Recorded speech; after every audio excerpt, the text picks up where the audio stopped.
In that case, let's hop into the book.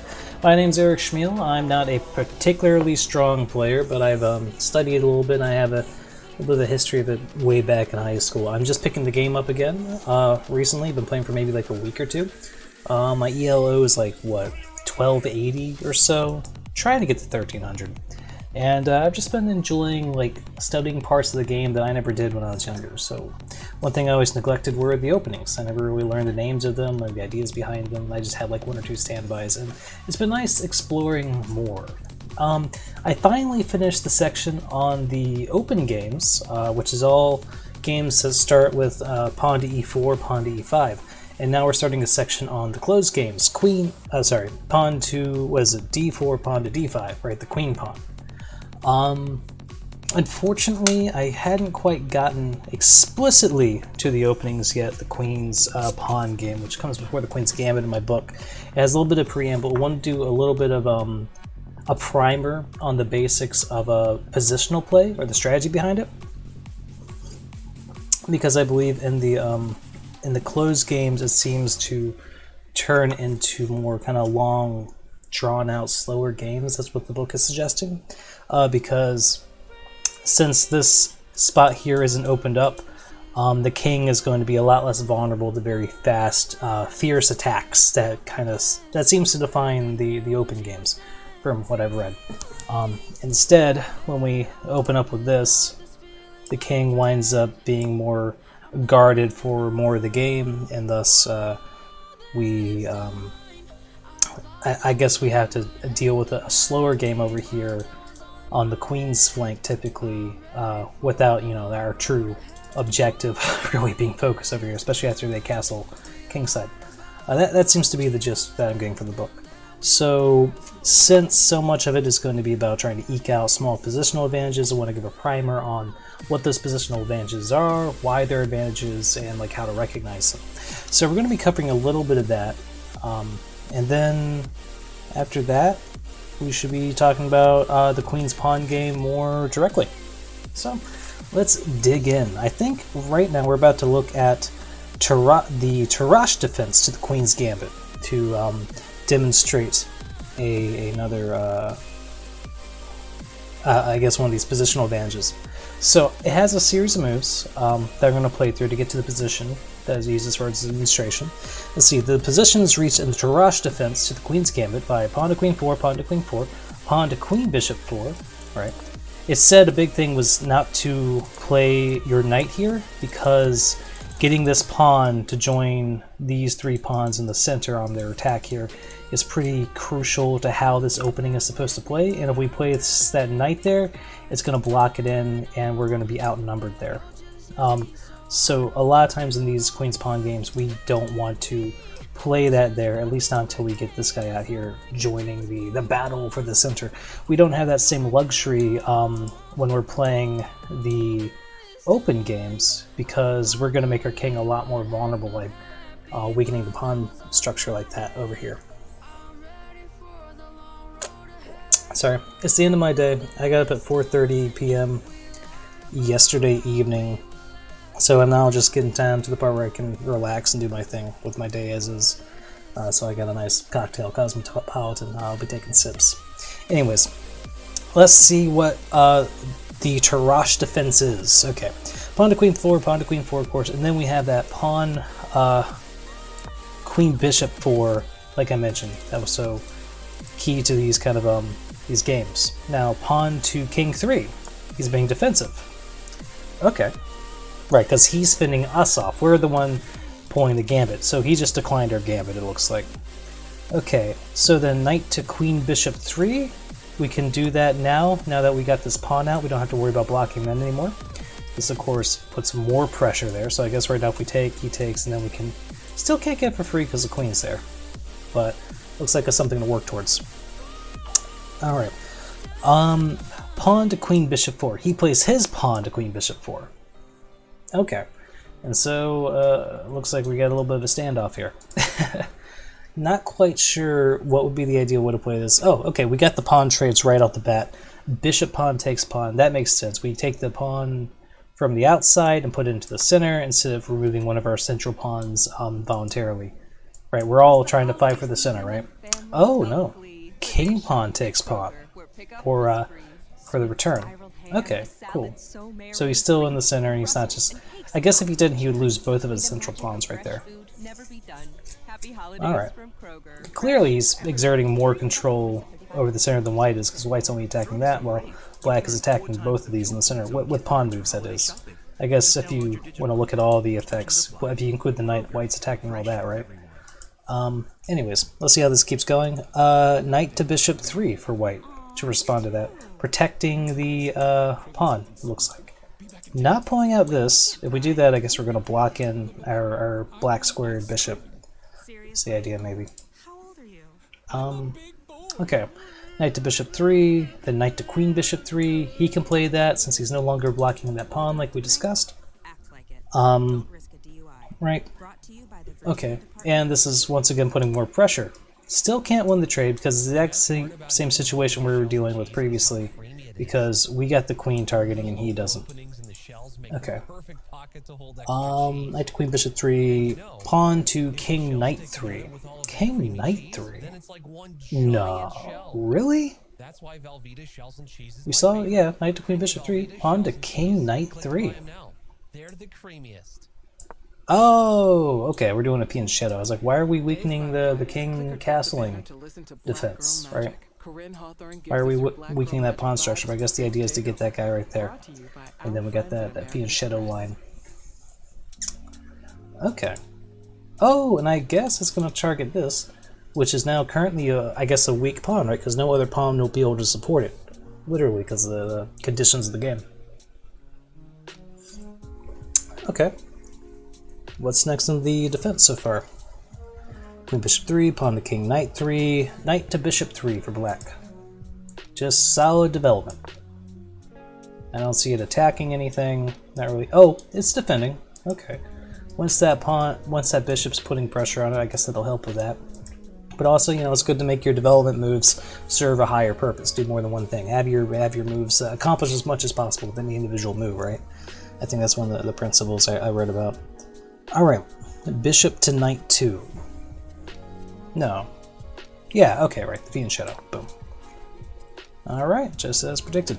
And then bishop to king 2. Okay. I think for that we're just clearing the way for the black castle, right? So why not go here instead with the bishop? Why cut it short? I guess when he's there, we got these lines, right? Whereas if we're here, we got that line still, and we're targeting these. So, okay, right off the bat, where do we go from here? All we have is a space where we're being attacked, and another space where we're being attacked. Whereas if we're here, we can stay out of harm's way and exert more influence without worrying about being struck, I guess is the idea. Lots of lovely lines. Alright, just taking a moment to ponder that. I guess this is, of course, assuming the knight isn't going to be there forever. Another thing is it preemptively prevents this pin that people often do with the bishops in the opening, I guess. Helps with that. So I guess it's also just going to make sure this knight stays free. And when this knight does move and finally is active, it's going to not just get him into play, it's going to get our bishop into play as well. Okay, so we got our development. Bishop to king 2, right there. Now white castles. And is it going to just castle back for black? Castle back for black? Yep, black castles as well. Boom. Kingside castles. So what's better here? Is it better to have this fianchetto set up? Or is it better just to have them piled up out here and this guy right here, not on the fianchetto line? I never really played any openings that focus on a fianchetto. I'm always kind of afraid about this, like, weakening the structure. This looks like a bloody fortress having these two guys here, but do you want them on guard duty for the whole game? I'm not really thinking so, right?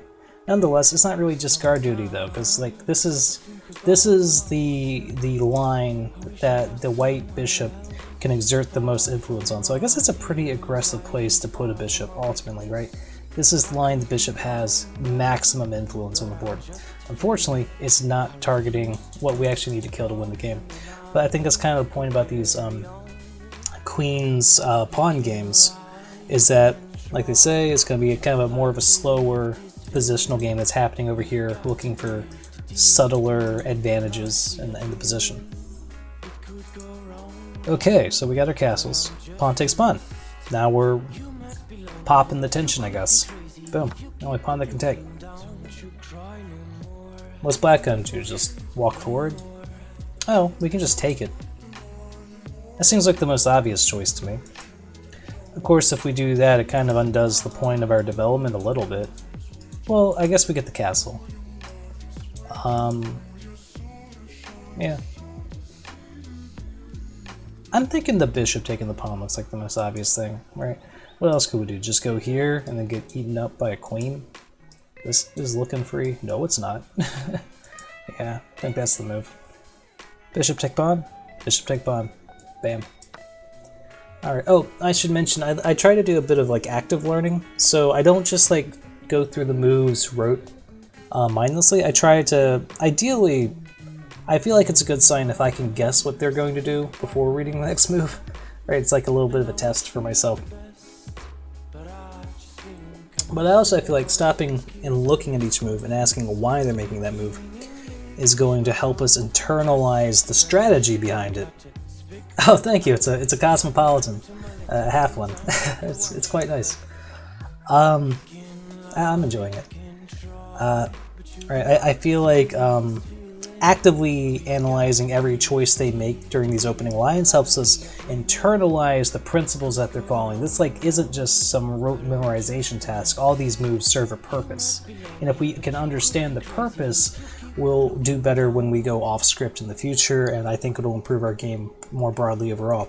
And also, frankly, like, I have no intention of memorizing these lines to any substantial degree. I'm not anywhere near that level.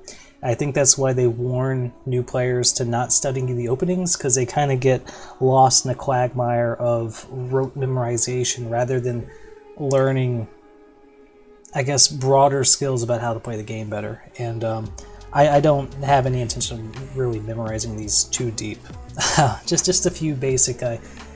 I think one of the big things is just to like learn about a trap that can demolish you that isn't obvious because it's hidden by like 5 moves or something like that. But yeah, anyways, I just think it's better for learning if we stop and try to guess what they're going to do first. So anyways, bishop takes pawn. We're almost at the end of the Tarrasch defense, or at least to the position that they want to bring us to learn a little bit about positional play. So knight to queen rook 4. Okay, so this is one thing that's kind of struck me about looking at these openings, because clearly masters think this is the best way to play, or at least at the time. I should also mention this book was made in 1932, so what it has to say might be outdated. Nonetheless, I think if someone can be a grandmaster in 1932, they're still probably going to be pretty good. Right, they're still worth learning from, I think. So, but anyways, it's validating to see when skilled players go against the axioms we're taught, right? Yeah, a knight on the rim is dim. I'd be very hesitant to put a knight on the side, right? Because then obvious lesson is it limits how many places it can move to, right? It can only go to 4 places if it's stuck there. Oh, I'm sorry. That thing right there. But there are times when it's you don't want to hold on to that dogmatically, it seems. Okay, and here you can see we're attacking a unprotected bishop. Let's see, if we take it, we got that, which threatens the queen. No, we don't, because the bishop right there. Where would we go? It's probably just a nice spot to put something. There's no pawn. This pawn can dislodge us, I guess. But we don't have to worry about this one, so that's a boon. We do still exert influence on the center. Nothing really to guard here, once we have the knight there. Nonetheless, seems like a nice place to be. We could make this a secure square at some point. Alright, but I think obviously the clear point is just to attack that bishop, right? Not clearing the space or anything. Anyways, let's see what's next. Bishop to king 2 for black. King 2? Oh, he's just retreating. Okay. So why retreat there this time now? A lot of these openings really like that square for the bishop. I'm surprised. I guess I'm used to it being kind of like squashed in, because I've mostly just studied the open games previously with the king pawns, right? Normally you got like a pawn here and, you know, a knight here, and he's just kind of like looking kind of choked up. So why not here, right? It's closer to the center, right? So why not? If he goes there, is something going to happen? I don't see a way to attack it. Oh, okay, right. So this pawn's gone now, so he can go there, but he can't go there. If he's there, he only has one option that he's not going to have by being here. If he's here, he has an extra option for where to go. So I guess there's more opportunities to exert influence. Maybe that's why. But that looks like a bloody rock. Like, targeting that seems kind of pointless. I guess that's probably why. Okay. Bishop to king, knight 2. And then the last move that brings us to our position that we can start analyzing this in is bishop to king 3, right here. Okay, and he's not afraid of that. But why would he be, right? There's nothing to limit him at any of these. Well, not that. Yeah, if he was here, he'd have an extra spot, but looks like it's not too much to worry about. Okay, anyways, so that's the thing. And now we got our description from the book after one more sip. I gotta drink this thing down so I don't have to be so careful when I'm slowly bringing it up. Okay, here it might be maintained that the capture by a pawn at queen bishop 5 would fix black with a weak pawn at queen knight 2. That the capture by a pawn at queen bishop 5. Are we looking from black's perspective right now? There's no pawn here. So I think I got a little lost this time about this, right? There's no pawns on queen bishop 5. Is this talking about a queen bishop 5 that was done previously through that exchange? Would fix black with a weak pawn at queen knight 2. Black with a weak pawn at queen knight 2, right here. But it must not be forgotten that white's pawn at queen bishop 5 would be isolated and easily attacked. I feel like I'm missing something about what they're saying here, because I'm just not picking. This doesn't seem to reflect the board situation to me. Oh, I'm sorry. A white's pawn at queen bishop 5, of which there is none. So I don't know what the heck it's talking. It must have been when we had the two pawns here side by side. It must be talking about the trades we did there. That the capture by a pawn at queen bishop 5 would fix black with a weak pawn at queen knight 2. Okay. Well, so did we attack that way? Was it the queen pawn? I feel like I would remember the queen pawn attacking that. It's just hard for me to parse, unfortunately. But if we just persist, maybe it would make sense if we read it again later on down the line. But we'll just keep plowing through the text. But it must not be forgotten that white's pawn at queen bishop 5 would be isolated and easily attacked. To sum up, it is always preferable to adhere to the recapture by piece in similar cases. The piece will play an active part. If a pawn posted on a strong square happens to have just as active a role, example given at king 5,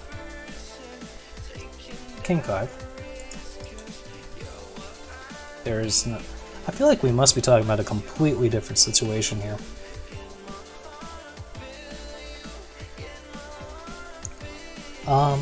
Okay. There is then no objection whatever in preferring the recapture with the pawn.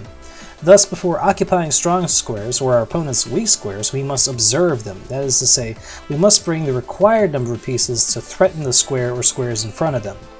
The weak square or pawn is thus fixed, and the strong square is occupied at the proper moment when the piece in occupation will not be dislodged or exchanged with advantage. So I'm not really seeing how the position they brought us to demonstrates that. I feel like I'm missing something key. Like, this guy looks like he's at queen 5, and this one's talking about like a king 5. Maybe it's a typo. Maybe it means example given at queen 5. The piece will play an active part if a pawn posted on a strong square happens to have just as active a role. It's not really... Okay, it's a strong square currently, I guess, because a pawn can't get to it because it's blocked by the bishop? Is that why?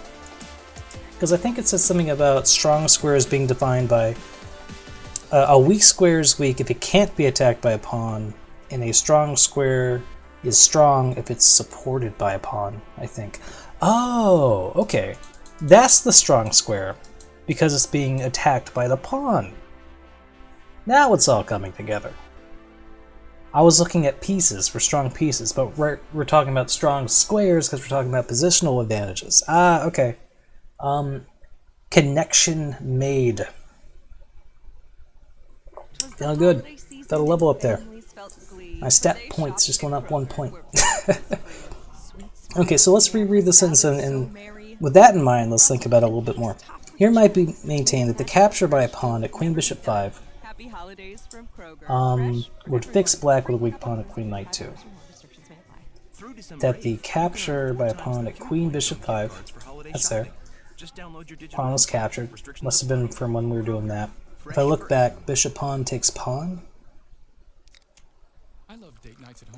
Whereas King pawn takes pawn was black's response. Which must have been from here, I guess. No, right, it struck it back. Okay, Bishop pawn took pawn, and then King pawn took pawn. That's how that guy got there. That the capture by pawn at Queen Bishop 5. This would seem to suggest, okay, right, and then this pawn struck here. That's the pawn being struck at Queen Bishop 5. Would fix black with a weak pawn at Queen Knight 2. This is supposed to be the weak pawn. It's not looking weak to me because it has a friend, though. I mean, technically, is it weak because it's not currently being supported as is? Is that the idea? But it must not be forgotten that white's pawn at Queen Bishop 5, the pawn at Queen Bishop 5, that's why we're looking for pawns. Queen Bishop 5, oh right, because we took there previously during this exchange, that's the pawn, would be isolated and easily attacked. He could be supported by a move like that, but as it stands, when he's just up there before that move, he is isolated, I guess. He is vulnerable. To sum up, it is always preferable to adhere to the recapture by a piece in similar cases.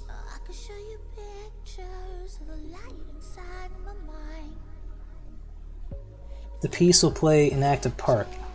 If a pawn posted on a strong square happens to have just as active a role, then there is no objection whatever in preferring the recapture with the pawn. So I guess it's saying we don't want to recapture with the pawn because it's going to weaken the structure somehow. We'd be better doing a recapture with another piece because it'll stay active and the pawn won't weaken the structure? Is that the idea? I'm trying to put this together. Maybe it'll help if we go back to where the trades happened. Okay, so those are the trades we're talking about. So that took that, and then he took back with that one. And then what happened next? No, that's not right. We must be in some weird tangent here, right? We didn't take back. Okay. So let's look at it again. We're here. We take that. He takes back. And then, oh, okay, no, I think we guessed wrong there. And then he took back like that. So that doesn't look like it weakens their structure. So I guess it's analyzing this take right here when we eventually take it. That's probably what it's talking about. Okay, here would be maintained that the capture by a pawn at Queen Bishop 5. Okay, that makes sense. We got Queen Bishop 5. Okay, pawn takes it at Queen Bishop 5. Now this will make sense, I think. Would fix black with a weak pawn at Queen Knight 2. He's thinking that's weak. Not quite seeing it. But it must not be forgotten that white's pawn at Queen Bishop 5 would be isolated and easily attacked. And he is looking pretty isolated. We could support him, but he's currently, as it stands, not supported, right, by that. To sum up, it is always preferable to adhere to the recapture by a piece in similar cases. I guess it's just showing that he's isolated right now. Is that its point? Like, ideally we'd hit this with something else, but we can't right now. Maybe it's saying this was a mistake, doing that attack. This is Tarash's defense, so Tarash would be playing black if he's on the defense, right? So I guess it thinks that was a mistake. This guy is definitely looking super isolated. To me. Okay, but I guess we see the immediate punish for the isolation with that. That being said, they just traded pieces, right? It doesn't seem necessarily bad to me. All white spawns are still together, whereas black has this weird glaring hole in the middle. The piece will play an active part. If a pawn posted on a strong square happens to have just as active a role. So this pawn eventually gets to a very active square, it looks like, right? No. No, it doesn't. I thought that's what it was talking about, but I must have been confused somehow. Right, no, the square, king k5. The piece will play an active part. If a pawn posted on a strong square happens to have just as active a role. Example given at king 5. Then there's no objection whatever in preferring the recapture with the pawn. So I guess because... did this do the recapture? No.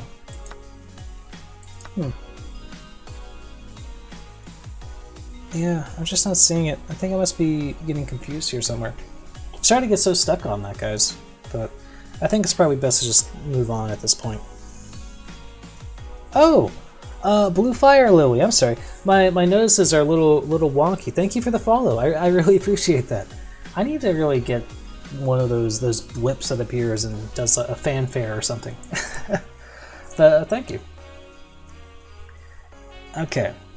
Thus, before occupying strong squares or opponent's weak squares, we must observe them. That is to say, we must bring the required number of pieces to threaten the square or squares in front of them. I guess we didn't bring the required numbers because it just got took, is what it's complaining about. The weak square, or the pawn, is thus fixed, and the strong square is occupied at the proper moment when the piece in occupation will not be dislodged or exchanged with advantage. Okay. Well, anyway, so I guess we move on from that. Oh, hey, Vaguely! Good to see you! Thanks for joining us! Okay, so next... Oh, what's nice, too, is these seems to be games from real tournaments. I put together a Christmas list tonight, and there's some book that was like Zurich tournament games from 1953 or something like that. And I haven't actually had a chance to like sit down and look through annotated Grandmaster games myself. I watched Agad Medor, I think that's what his name, Agad Medor, go through those games, and it's great to watch him go through it, but I never had a book to actually go through the games myself, so I think it's kind of neat to see a game in our book here, which is Nimzovich versus Salve in the Carlsbad tournament in 1911. So it looks like we're going to be setting up this position for our next blurb. Now let's bring this all the way to the back. Okay. So it already starts talking about it, but it isn't the position I have on the board. Oh, snap. It doesn't give us steps to get there. Well, I'll just wing it and try to recreate this board state I see to the best of my ability. Looks like we got a pawn here, and then this pawn's gone, so I'll let something eat it. Oh right, we have to take turns. This pawn's gone, so it must have moved at some point. No, I'll move this guy here, because I know he's supposed to be there. This guy's supposed to be here. This pawn's supposed to be here. This is a weird puzzle to try to figure out what order to make these moves to recreate the position. This pawn's supposed to be gone, but this knight is supposed to be here, so I feel like we have to let something kill that. I'm gonna pull that out so it can die for our interesting chess puzzle. These bishops are supposed to be right here, and this pawn looks like it's just gone, and so is this one. So let's just march them out to die somehow. I will be back soon, hopefully.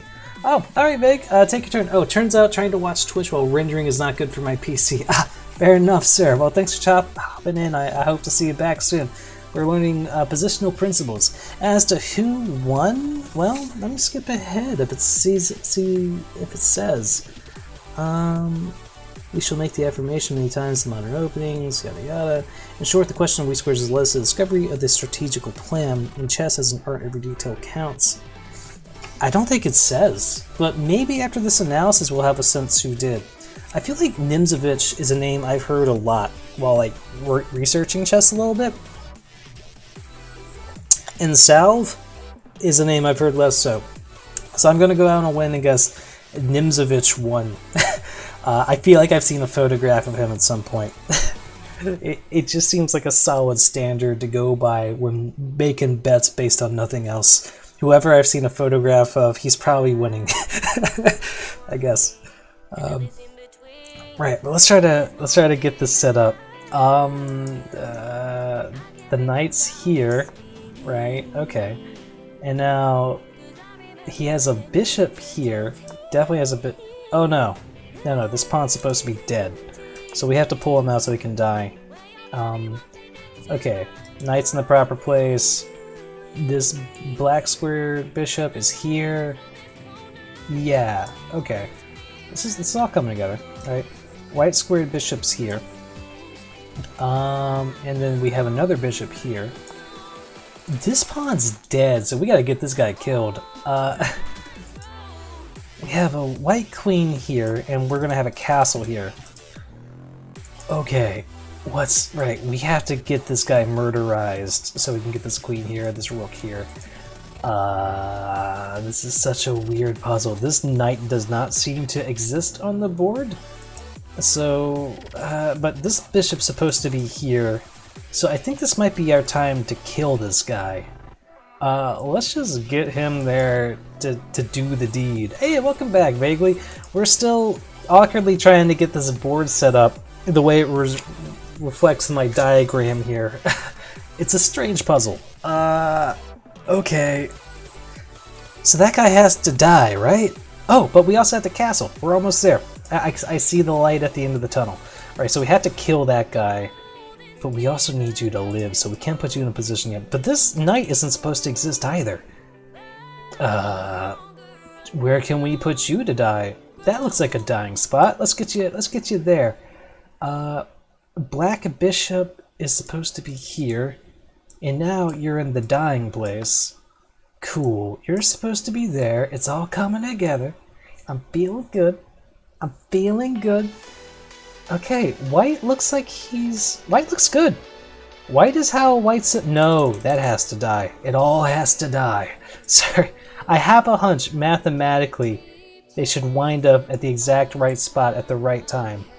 Because it would take the same number of moves, maybe? I don't know. Maybe they did some dancing. What's white missing? White has something off. No, right. Okay, this is good. All that's fine. White's fine except for this gonzo guy, so we just have to dance. We gotta kill something.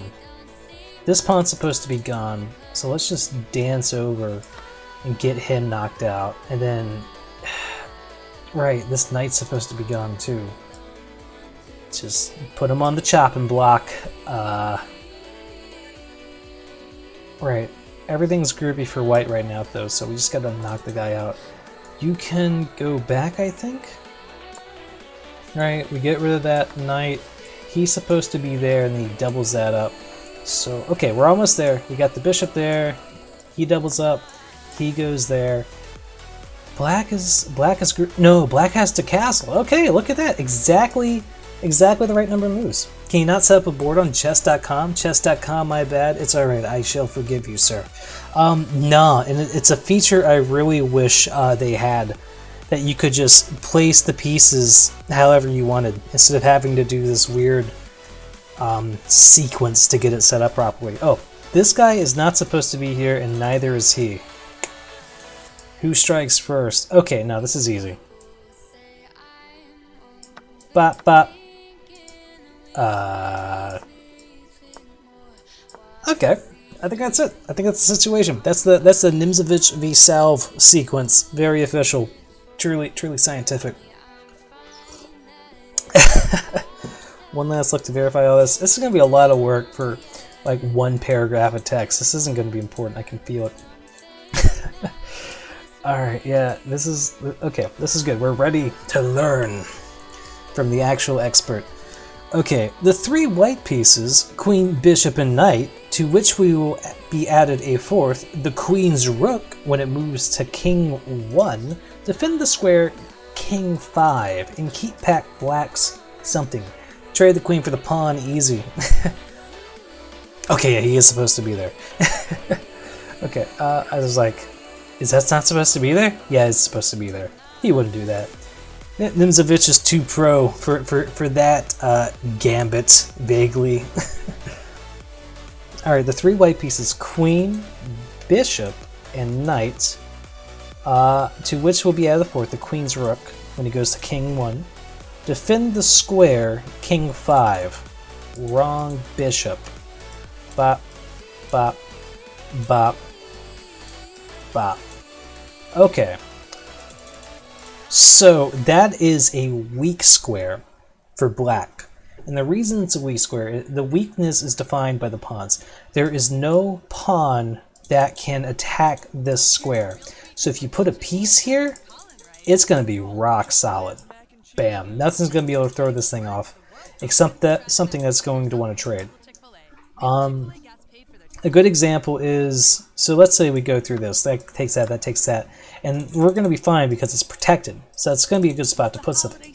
Now, the only thing that's going to be able to take this bishop is a piece that is weaker than the bishop points-wise. Otherwise, you're basically giving your opponent a win if you try to take it with anything else. And if you look at the board, literally the only piece on black's side that can take this without giving your opponent a quote-unquote point advantage for the piece values is this knight. And that's going to be an even trade. That's the only thing that can throw that thing off. Because it's going to hurt way more to trade a bishop for a queen. I'm sorry, a queen for a bishop. So that's why that's like really strong. And it's going to be extra, well, that's why it's weak. But it's a strong square if it's protected by a pawn. So it's a weak square for black, and then it becomes a strong square for white if we put that pawn right there. Because nothing's going to be able to throw that thing off. And also, the same rules are going to apply for that pawn that apply for the bishop. Because the pawn, by the nature of the bishop, is always going to be, they're going to be defending each other if that piece is right there. Right? If we, like, you can't take one without being attacked by the other in this situation. So once again, the only pieces that could attack this bishop or this pawn is this knight or this pawn. Those are the only two ways to knock this guy off. Or this guy off. So that's why that becomes a very annoying problem for your opponent. At least that's my reading of what these opening principles are suggesting. But let's dive deeper into why they had to set this up. Okay, so all those pieces defend the square at king 5, where we currently have our bishop. I need to backtrack because he's not supposed to be there yet. Yeah, okay, it's a weak square. Positional advantage targeted. Okay, a weak pawn at king 3? Okay, clearly jump something. Okay, all those things defend the square at king 5 and keep back black's weak pawn at king 3. Oh, that's the weak pawn. And it's weak because nothing can defend it, or no pawn can defend it. So that is a bloody target. If we chase that bishop away, we can nab it, and nothing can save it.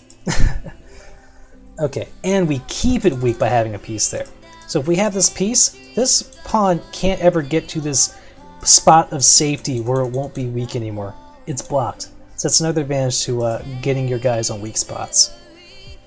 Okay. So,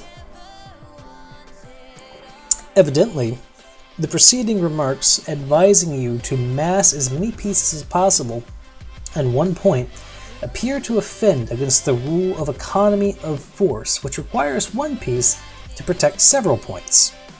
That is to say, let's say, okay, so this queen, by having her there, protects this piece, this piece, this piece, and this piece.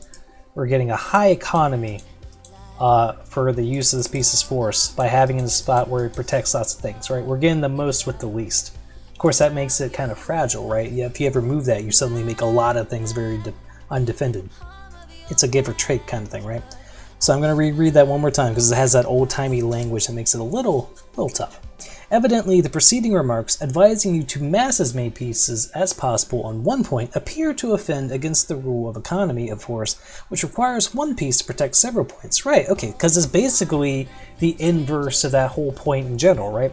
Here we're having multiple pieces focusing on a single target, whereas we want an individual piece focusing on many targets, right, as the general rule. So that's the contradiction, I guess, that it's talking about. However, This anxious desire for economy must not be pushed to excess, for too much work for one piece would not be well done. Also, when it is a question of a critical square, where the fate of the battle is decided, no piece is superfluous. It would be criminal folly to resolve to ignore those critical squares which are the key to the position, which I guess is this one right now. We shall make the affirmation many times in the modern openings, in which, from the very beginning, the game is played around these squares. Plausible moves are not sufficient if they do not subscribe to the strategical object of the opening. So I guess in those modern openings, where we don't have a pawn going to the king square or a pawn going to the queen square on the first move, they're focusing on some kind of square that they're going to direct all their force towards at some point, I guess, is the idea. And so all the opening moves had to be focused on targeting that square. I guess this was suggesting. I haven't read about the modern openings, and I'm very excited to learn about them. But I guess we just got a little bit of a hint about that. Okay, in short, the question of weak squares has led us to the discovery of the strategical plan. In chess as an art, every detail counts. So, any strategical plan, I guess, that is going to be the defining thrust and reason for a choice of opening is going to revolve around either trying to target and create weak squares or strong squares, trying to deal with this dynamic of weak squares and strong squares, I guess, with a particular square in mind. And I guess if you play this game a billion times, you know what squares they are. Or hopefully you can just read a book and it will give us some good hints. So we only have to play 500 games as opposed to 1,000,000. But more excitedly, we are now ready to get to the section that is officially about the Queen's Pawn game and the Queen's Gambit, instead of this primer on positional strategy. So let's get back to the beginning. And let's begin talking about the Queen's Pawn game. Unfortunately, it doesn't seem to dive straight into it because it has like 3 pages before it officially gets to the Queen's Pawn game proper. Alright, for the Queen's Pawn game, Queen's Gambit, they both start with Queen 4 and Queen 4.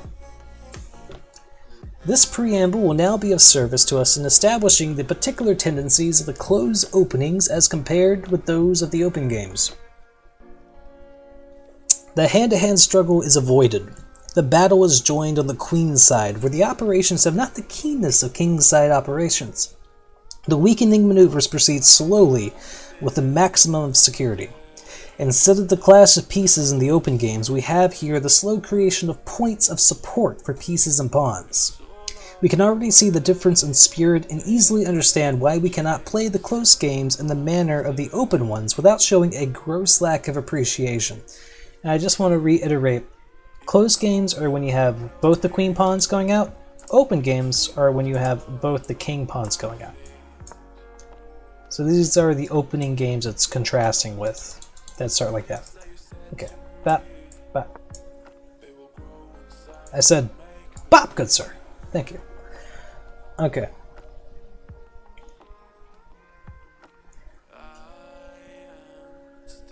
We can already see the difference in spirit and easily understand why we cannot play the close games in the manner of the open ones without showing a gross lack of appreciation. Let us now analyze as closely as possible the peculiarities. I guess I never said that word out loud before. Peculiarities. Should have just rolled with it the first time. Of the Queen's Pawn game. Peculiarities of the Queen's Pawn game. We have seen that in the close games, the center is firmer than in the open game, thanks to the 3 pawns forming it, which are these 3 pawns that can form the center, which you can't bring this pawn in the open games because it's going to weaken this castle position. In the open games, you're just stuck with these 2, it seems.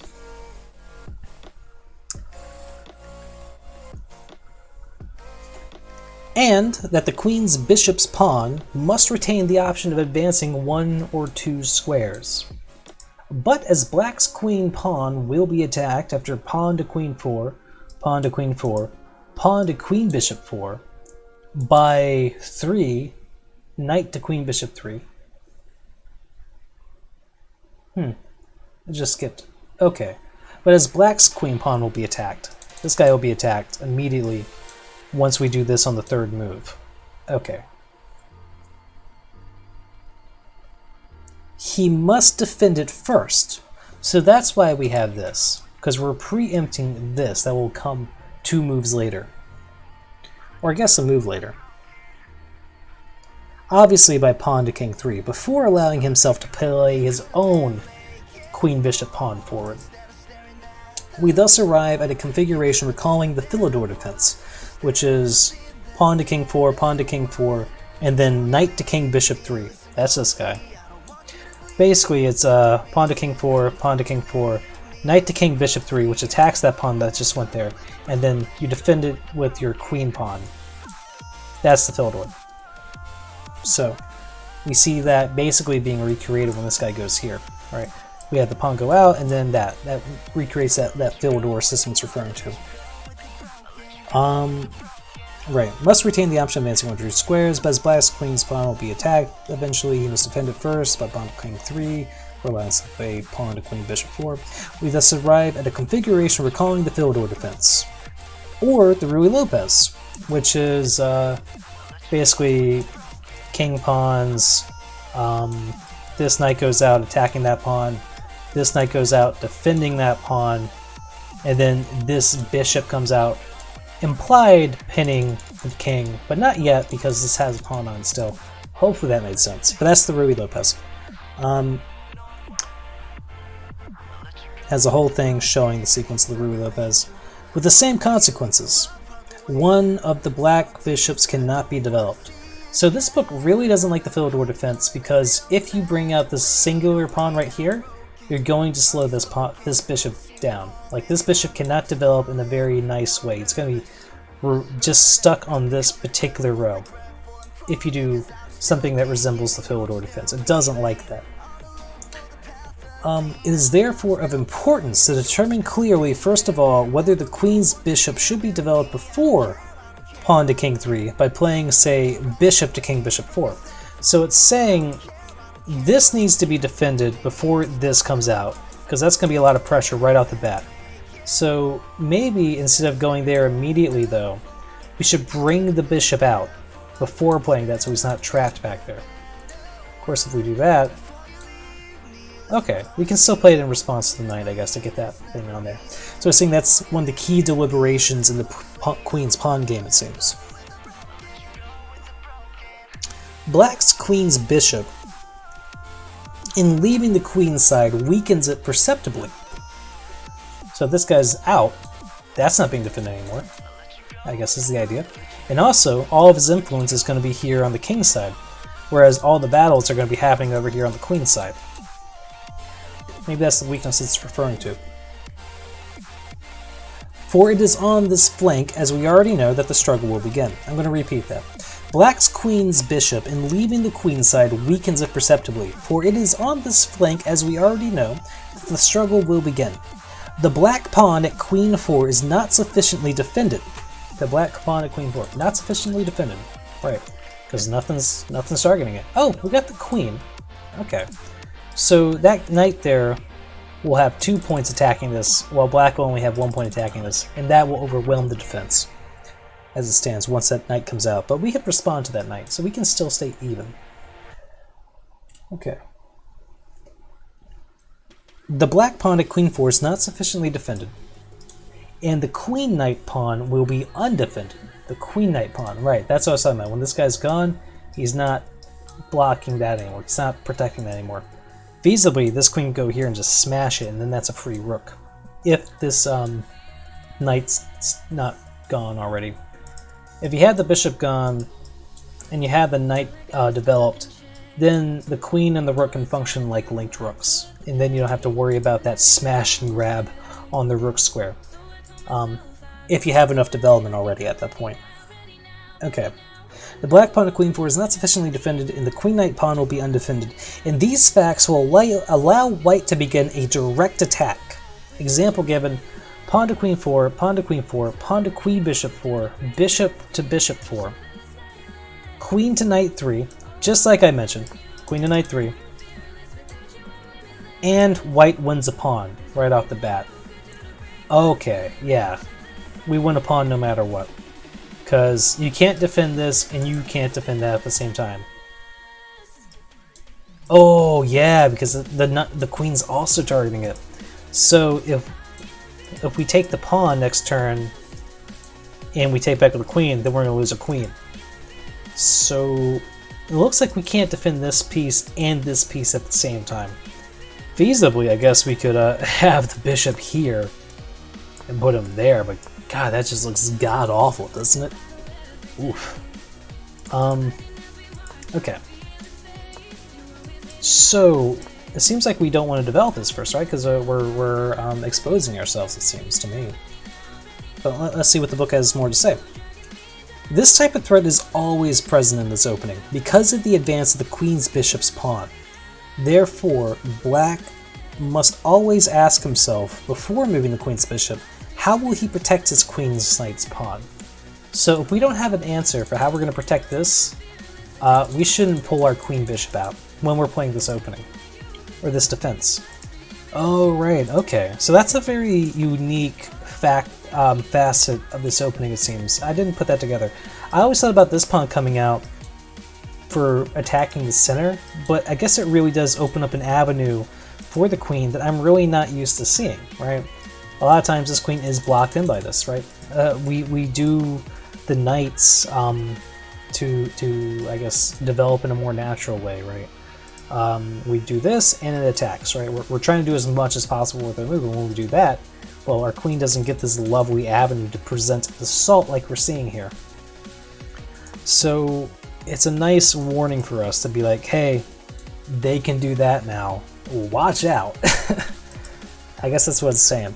So since this threat is going to be ever present, seemingly, even after the knight goes here, you still got that avenue. This becomes much more crucial.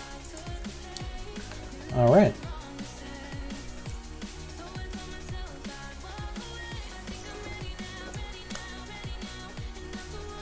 Sorry, part of the problem with reading from the book is I have to find my place in the book again every time I look away from it. Moves of the queen, queen to bishop 1, which is here. Queen to bishop 2, that's queen bishop 2. No. I'm sorry, I got a little mixed up there. Queen to bishop 1, that's bishop 1, I guess. Or that's bishop 1. Queen to bishop 2. And queen to queen 2 do not give complete satisfaction. In the first case, the queen hampers the movements of the queen's rook.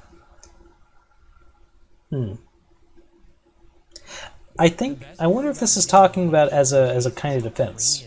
Okay, right. This makes much more sense if we're looking at this setup here, right? Because this guy's going to go here eventually, right? So I think the idea is that, right? And now we have these squares it's talking about. How are we going to defend that in this situation? So it says moves of the queen to queen bishop 1, queen bishop 2, and queen 2. All these as ways to defend the queen knight pawn. They do not give complete satisfaction. In the first case, the queen hampers the movements of the queen's rook. So if we go here, the rook is only going to be able to go here once that knight's developed. He's not going to be able to hit this lovely looking file. He's going to be stuck if we move the queen here. In the second, she is posted on the queen's bishop's file, which is always likely to be opened. So if she's there. Whereupon attacks from the hostile queen's rooks will follow. So this rook is going to try to get on this file, because this is going to open up at some point. And if this rook is challenging this queen, you're going to be the one who's going to have to get the hell out of the way. So that's why bishop 2 isn't looking too good. Okay. And in the third, she's exposed to attack by a knight at king 5. Here, queen 2. If the queen is here, a rook at king 5 is going to nail him. And that's a very natural square for this knight to go to. Once this knight's developed, he really wants to go to that spot. And look at that, he already has a defender. provided we don't do a little bit of head knocking, I guess. The only way for black to protect his queen knight 2 against an attack by white's queen at queen knight 3 is to play his queen to queen knight 3. So we're gonna beat this queen here by going there ourselves, and if that queen goes to threaten it, we're going into a staring contest. Thank you for doing that analysis for me. I probably wouldn't have thought to protect it like that. Honestly, my first thought is just that, right?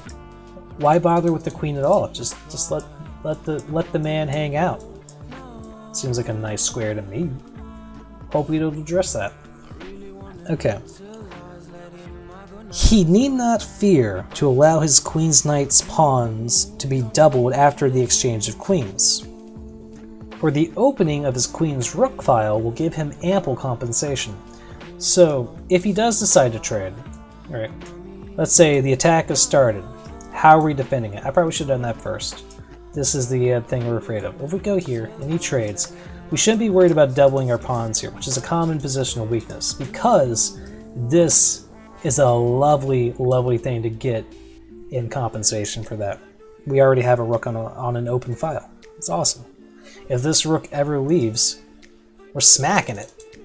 As long as that knight's, or at least that knight's gonna be stuck hanging out there too, I guess. Okay. The pawn at his queen knight 3 will protect the important squares queen bishop 4 and queen rook 4, and will even threaten to advance and attack white's pawn formation. So it's making this extra stable and that stable, although I don't know why that one's particularly, pardon me, important. I don't know what gets there in any real way. It's a way to attack a queen, but the queen's gone, so who cares? Maybe it'll tell us why that's important at some point. And then this pawn can also come down here and attack this formation at some point. Or heck, I guess it could even join this attack. Okay.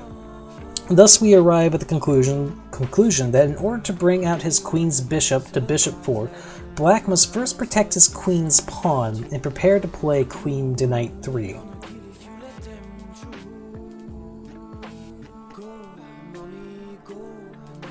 So we can't do this as our second move, is the whole sequence's point. We gotta be ready for that move to come out here to protect it. So we gotta set that up, it seems. Therefore, once we have this defense that's blocking this in, we better make sure that guy gets off that square, I guess, is this point. We want him to take it. If he doesn't take it, I guess we're gonna have to go here and force the issue to get that guy the heck off, because we don't want that happening. We don't want this guy not being able to go there. Is that its point? I hope so. Okay. Black must first protect his queen's pawn. That guy right there.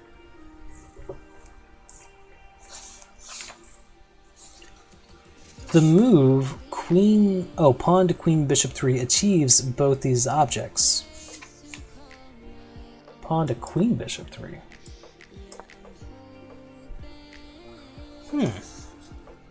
We hadn't looked at this one yet, have we? Let me look at what those objects are again one more time.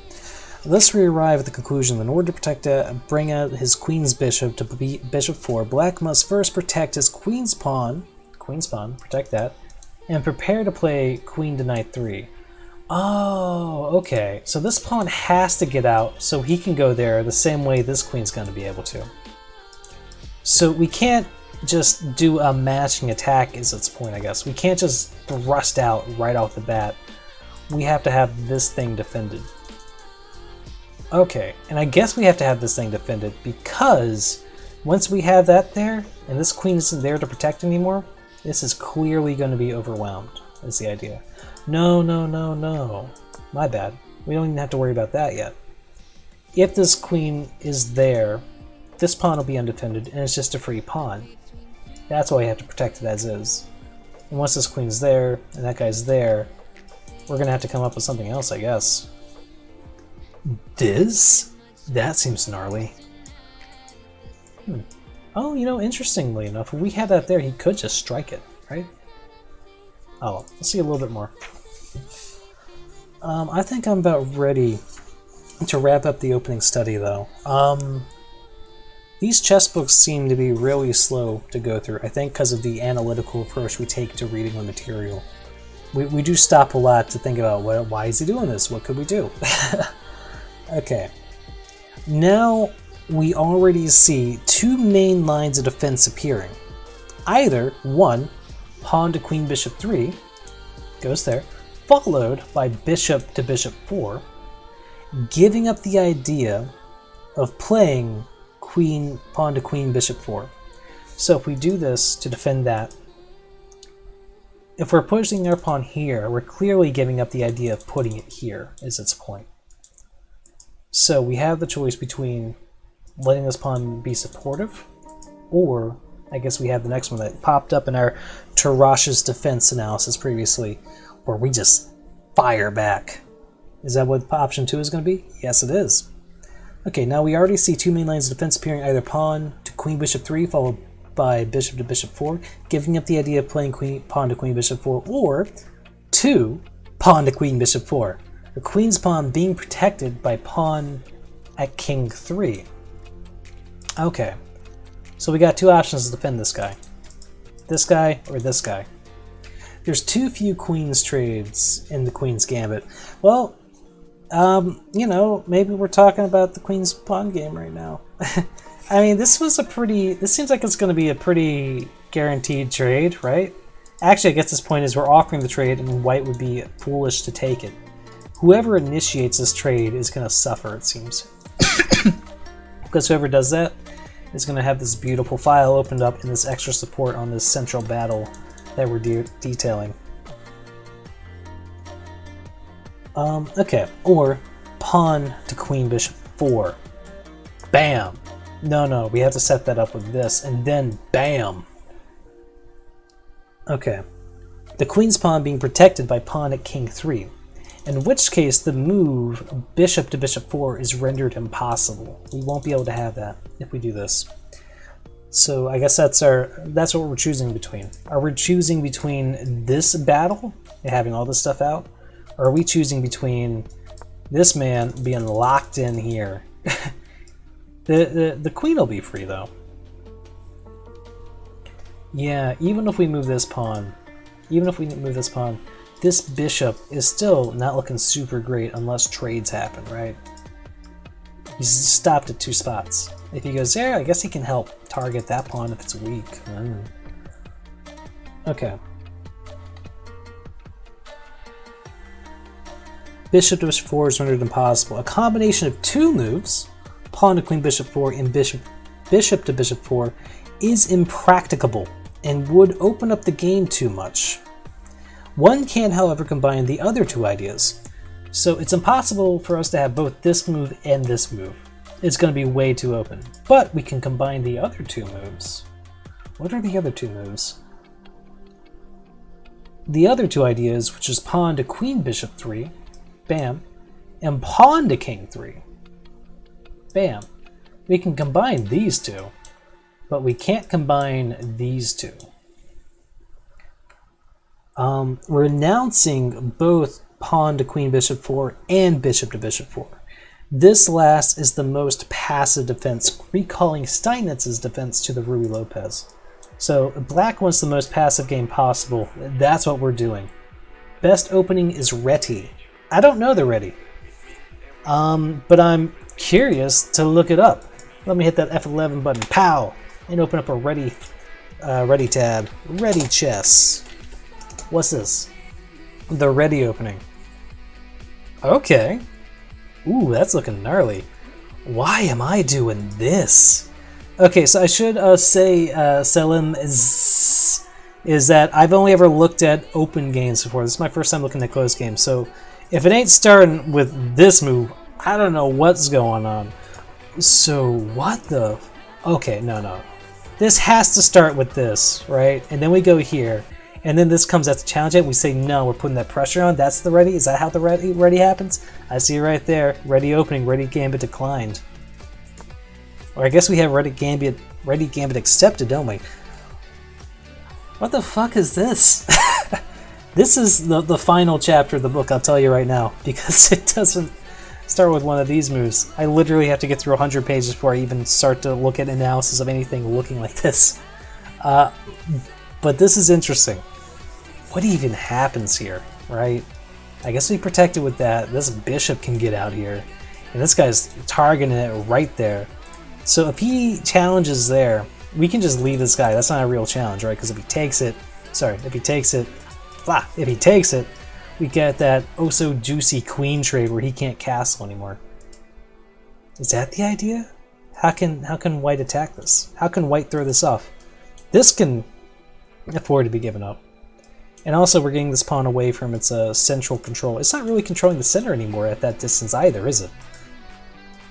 So I guess we could go there, and we're perfectly safe to put a knight there. Oh, okay. We move this pawn up like that. We got a nice queen line of attack. So I imagine we don't want to give that up, right? Because that's going to put a lot of cramping stuff on white here. So we don't want to slow down our development either. If we go there, we're going to block our juicy king pawn. So I guess we could just go there? Is that the idea? So we can't knock it out yet. We could put a second attacker on it though. Oh, you know, if we go here, we are exerting a second attack, but who wants to trade a knight for a pawn? That'd be absurd. We'd have to do that to dislodge it. But maybe it's not that vital to dislodge it this quick. I don't know, sorry. We are slightly distracted though, looking at the ready. This looks fascinating though. Back to our queen's pawn game though. The much more passive and quiet game, it seems. Alright. Okay, actually, I think I'm gonna cut the analysis there. We have been streaming for 1 hour, and one thing I want to do in the past was I actually wanted to try to play a game using what we learned, and I think if I try to get through the next, 5 pages of this in our very slow analytical manner, I'm gonna have no energy for a match. So I'm gonna use the bathroom real quick, and let's play a game. Y'all can see how rough I am, but hopefully it'll be close. This is some interesting insight. We probably won't see it because I don't feel super comfortable with these queen pawn games yet. Probably gonna keep sticking to the closed ones. But if he starts, if we're black and he starts with the queen pawn, maybe we'll go for it. Maybe we'll play it out and see how this queen pawn game goes. Because I've been kind of doing this, and that feels a little gnarly. Alright, I'm gonna hit the bathroom. I'll be back in 3 minutes. Cool. Oh, see, I lost my oh, here it is. Oh, I should say a thing. Look at that bathroom screen. Be right back. Yeah.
Oh, thank you, Blue Lily.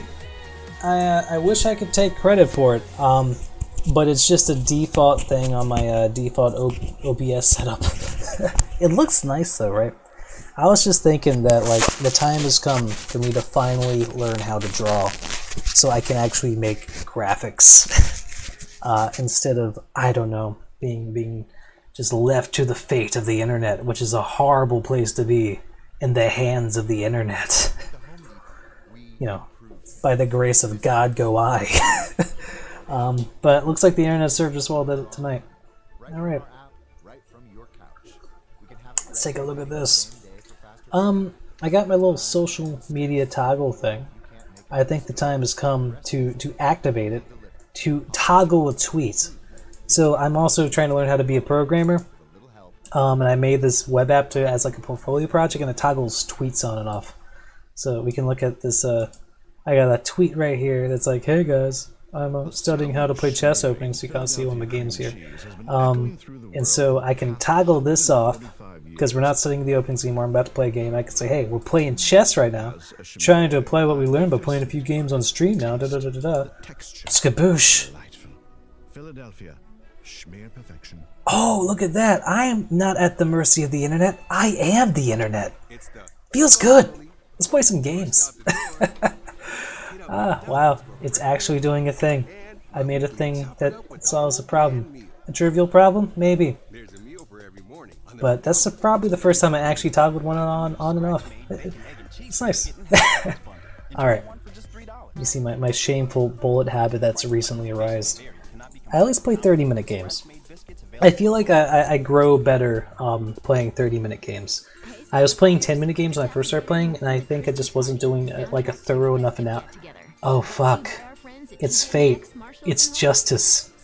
Of course we have to play the Queen's Pawn game. Okay, team. Let us summon what we it's just like the book. It's just like the simulations. Okay, what are our choices? I feel like we looked at this one way more, so that's probably what we should go by, I think. Because we at least looked at this like a little bit. Okay. But we're forsaking the thing, right? I don't want to forsake the thing. No, we talked about this whole situation a lot, right? So we gotta go for the double. It is required. Oh, right. Both of these are what we're doing. If we do this, we're pulling that out. Okay, I'm doing it. Shit, what order do we do it in? We have to do it now, right? Fuck it. Okay, I know I said we weren't trying to do rote memorization, but I already feel myself being drawn to that. I should be heartened a little bit by this ELO difference, so feasibly it should be like a fine thing, right? We should be able to take them. Shouldn't be nothing. But I am kind of floundering a little bit here. I still feel a little bit out of my depth. We had many more pages that we skipped to just jump into a battle on the internet. The most vile of arenas. Yeah, I still feel the time pressure at 10 minutes.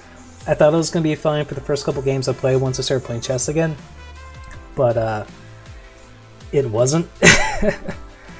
With 30 minutes, though, I feel quite comfortable taking some time to really think through some stuff and get back in that habit. And I think when you do it slow, it helps you do it faster later. That's my thoughts on it. Okay, looks like it's his turn to think. Surprisingly, we're winning on time. Of course, we've made equal moves, so what's our plan, right? Do we just do this right off the bat? We didn't even look at the consequences of this. I don't think we do. I mean, okay. Well, I guess our bishop's coming out. He's coming to party. Queen's Gambit declined. Okay. We have to take, right? It's as simple as that. We don't want to put our queen out there because he's just going to keep chasing us around. This is the game we're playing. This doesn't feel too bad. You know, what's interesting about this, I wonder if we failed already, because he has two central pawns here to wreck house here. Well, we lost ours, but we have access to this bruiser, which is kind of the point, right? I'm feeling this, right? It's just like the open games that way. We're defending this guy. and we're developing a piece. That seems like the natural thing. This just feels weak. I'm doing that. Technically, we don't have to protect it, because it's already protected, right? Actually, yeah, if it's already protected. But I like developing pieces. I feel like I'm supposed to. I don't play the Queen's game. I don't know what's happening. Should we just throw it out there? If we take, he's going to hit us with the same bullshit. But we can support it. Oh, you know what? He's going to try to support it with that. Now he can take it safely if he does that. Whereas we're going to try to do the same thing. How passive do we want to be? And you know what? That's defended too. That's defended in a way his isn't defended. Because we got the sweet line because we sacrificed that king pawn. He doesn't. Oh no. Oh no, he doesn't. Okay, fuck it. I'm going there, and then we're going to smack that guy. This feels like a mistake. I already feel like I fucked up.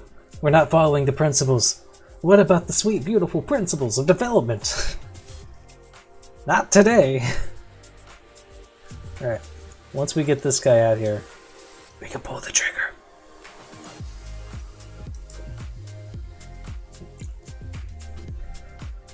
This does feel wrong, though. We're not supposed to jump into these aggressive pawn moves this early, are we? I don't think so. Our king is kind of disgustingly open right now. He has no mean to get... Oh, he does have a means to get at him. He can go there. But if he goes there, we could do our move that we want to do anyways. Of course, he'll be pinned, but at least he'll be developed. So I'm thinking it's going to be like bam, bam. And if he ever tries to pull this shit, we know exactly what to do. I'm already feeling the power of our learnification happening, surging through my veins. I have paper, I have pulped wood coursing, mixed with the blood of Schmiel. Yeah. I don't know. I just wish we read a little bit more because I don't know where this goes. What you gonna do, Briscoe? Briscoe of Switzerland? The Swiss Brusque? What you doing? I don't know. What's he even thinking? We're super safe to take him back.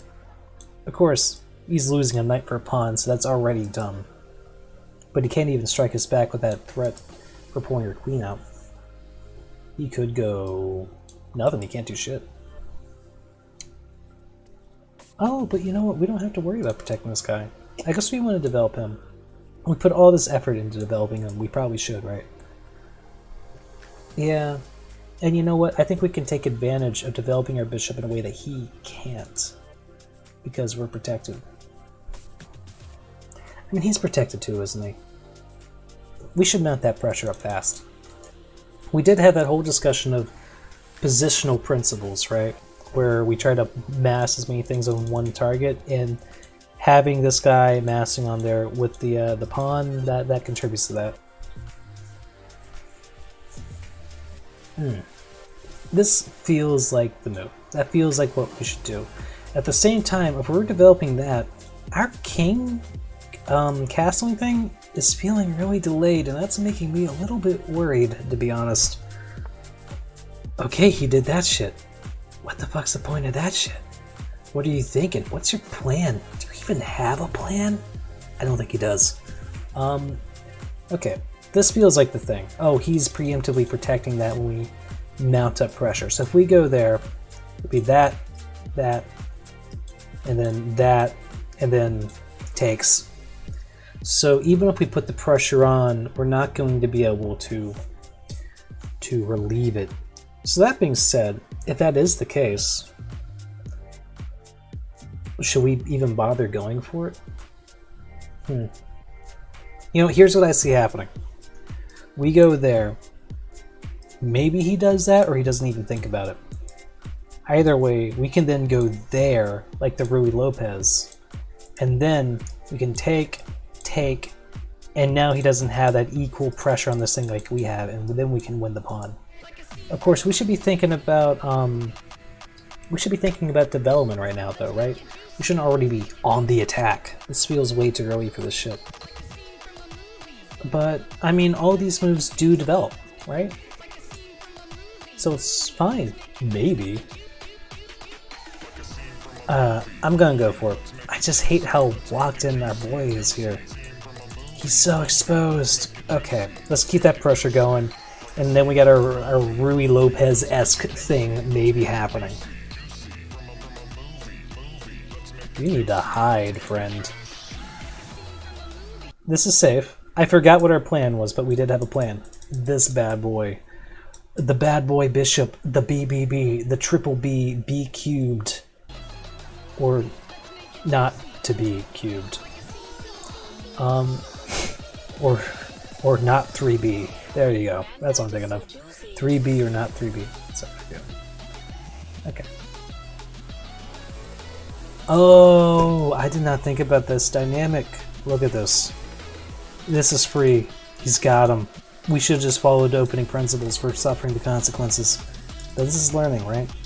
Because if he goes there, he's going to be protected by the queen, which I didn't think about when he took that. We must have gone off book, and I think we're about to suffer for it. Could go there. Yeah, actually, yeah, we could just go there, and then we don't got to worry about this shit. He's not going to win the pawn. I think that's the move. We go there. If he takes, we take, come out on top. He loses the queen. How's he going to respond to that, though, right? He's got that move, in which case, free. He can't. He can't just give up this knight. This knight has to move, right? There's no more clever nonsense he could hit his with and counter. Well, if he goes there, we just do that, right? I don't think he can do any kind of clever bullshit. He could go here, but it's not worth giving up a knight just to hit that, right? If he hits that, we move this guy here, and then we got him linked up for safety. I think we can get away with it. Let's get away with it.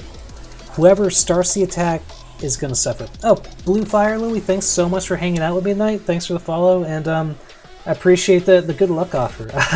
Hope to see you later. And also, if you ever want to play a game, my name's right there. Hit me up. Have a good night.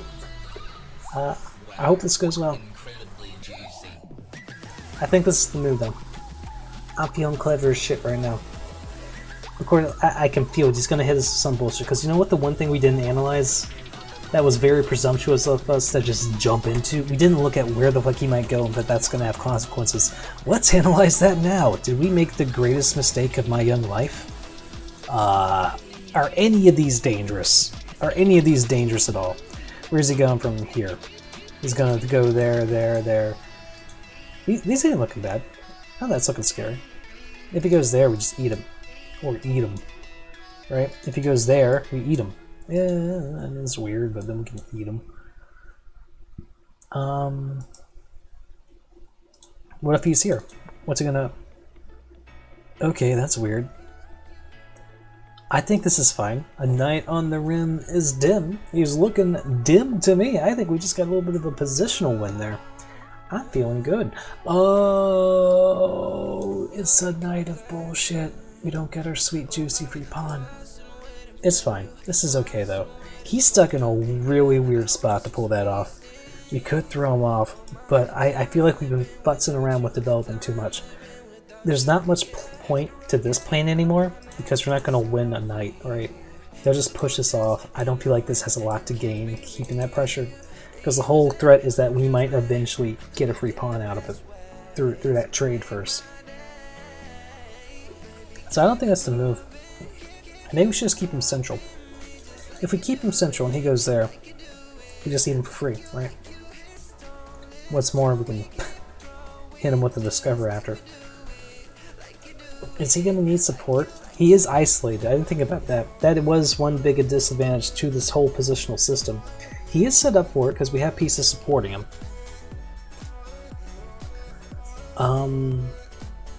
This doesn't seem too important to attack. In fact, probably shouldn't bother attacking because... Oh! Remember that legendary thing that warned us about? The this move? And we're supposed to respond with the this move? But we can't respond to that with the this move. Because this motherfucker and this motherfucker are gonna gobble us up if we try to meet his queen head on like it told us we're supposed to do. So that means this is gonna be a very dangerous place. I'm not sure what to do about that. My brain's still just like mindlessly developed though. I feel like I can't let the development go. Like, we're already behind. He has 2 nights out, we only have 1 night out. I feel like that's what we gotta do. So here's my logic. We want this guy here because that's a good thing to put pressure on. I really do think. Ideally, we get this pawn here, he takes it, and now these 2 guys are linked up in the center-ish, supporting each other. And then this knight can go off and have fun adventures. Maybe if we put him here, he can still get out and fight nonsense. And also, our king isn't as exposed anymore. If we put this knight here, there's no plan to it. It's just so dull and lifeless. Where is he going to go? Here? I'm sorry. Here? Who cares about either of these places? I don't. He can't throw him off here, which is nice. Because that's going to weaken his king's position. Of course, it did say a lot of our fighting is going to happen on this side. So if we go here, what can we hit? That? That's looking like a juicy square. Of course, if he goes there, he can throw us off. That'll be gnarly. Is it worth cutting off the queen's movement by putting a bishop there? Is there anything important for the queen to go to over here? More importantly, is there anything that the bishop couldn't just handle by going over here? You know, there's actually not a lot to go over here because of this knight, right? If he goes, he can really only go here if we put him there. But it does clear the way for the knight, I mean for the king to get his castle on. And it helps him not be so exposed. Now one thing to notice here too is we can't go here and here, right, because of the knight. But likewise, if we put our knight here, his bishop then can't go here and here. No, it doesn't matter. The bishop wouldn't even go there. It's not a threat at all. This is nothing. Why is that awesome for his knight, but not awesome for our knight? Oh, because he's not going to put a bishop there like an idiot. Shit. If he puts a bishop there, he's going to be cut off in the same way on this side. So maybe that's not so great either way. That being said, there doesn't seem to be much benefit to having a bishop there. Maybe we should set up that Fiend Shadow thing, like we saw in the Tarrasch defense. That's what I'm thinking is going to be the thing, because we've got all that going over there. We can put the knight here, and then we get our beautiful castle happening. But there's just not much... Okay, you know what? If we get this bishop here, it's hitting these central squares, and it'll let our knight do its own thing. So that could be good. I don't know if we need to worry about this guy. Oh! Look at this idea. What if we put this pawn here? Right? Can't go there. That's blocked. Can't go there. That knight's fucking dead. That's a dead knight. We put this pawn here, he's a goner. He literally has nowhere to go. We found the move. He's not going to judo us with some bullshit though if we do that, is he? I don't see any threats. Held a message for... Automod held a message for Reason Profanity. Allow... we'll post it to chat. That knight's fucking dead. Chess is intense. I will allow that, sir. Yes. Allowed. Absolutely allowed. I need to cut that profanity filter. Of course you should be able to say that. Yeah, we are in agreement then, sir. The council has spoken. That knight is fucking dead. Wait, no, not a... I think that's the... Oh, he can en passant. Is that going to matter if he en passants it? We go there, he takes it. What are the consequences of this en passant? We of course take back, right? We don't want to take it back with the queen. Ooh, we take back. We're threatening with the rook. Of course it's blocked by queen, so we don't want to just grab it, right? We'd have to go one step further, and then this will be attacked by the queen still. But our structure will be a bloody mess. We'll have 2 isolated pawns. But he won't have a knight, and I really like taking pieces. Fuck it. We've made this poor guy wait here for literally 6 minutes. We're just going to make the move. I'm killing this guy.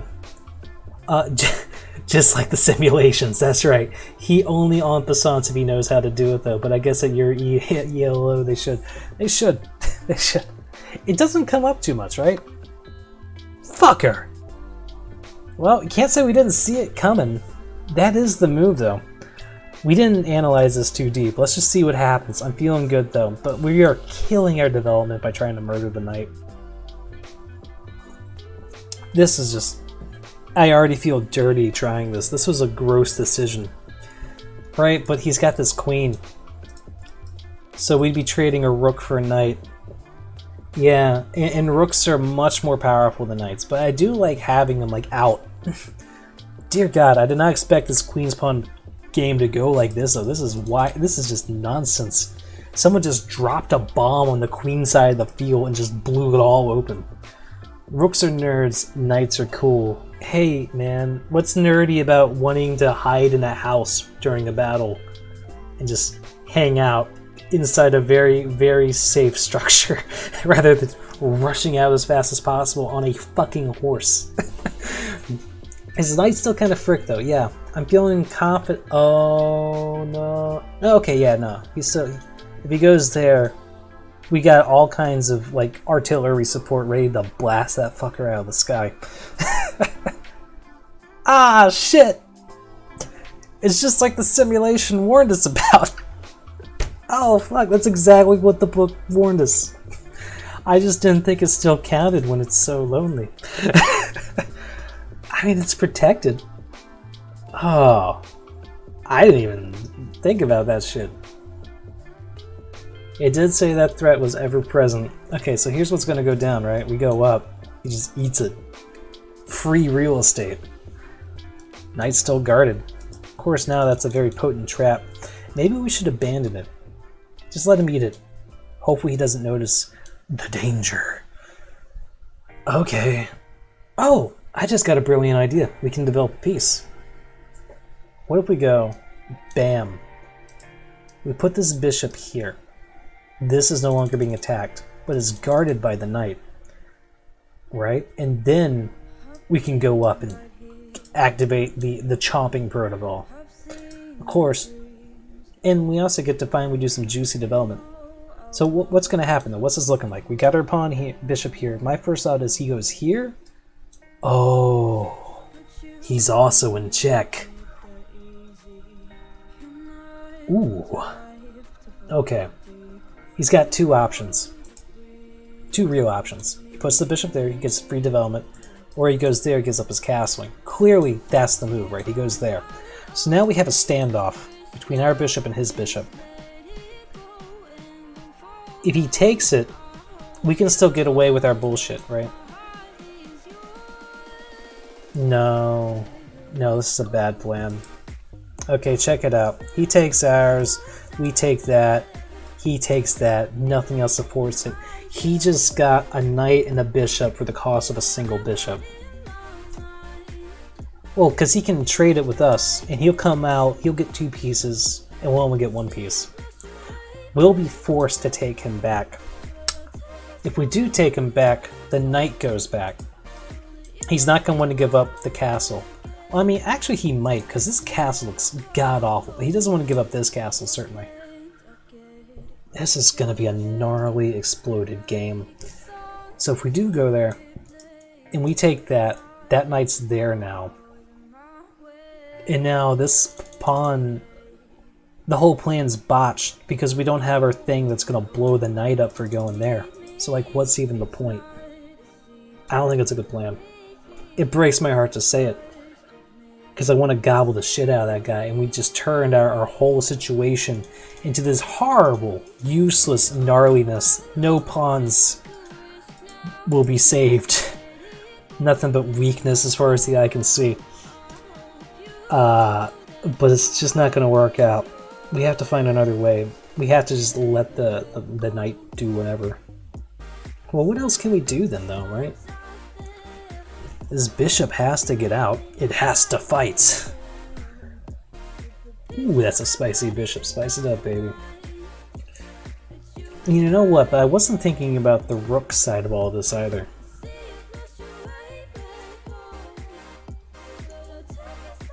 Oh man.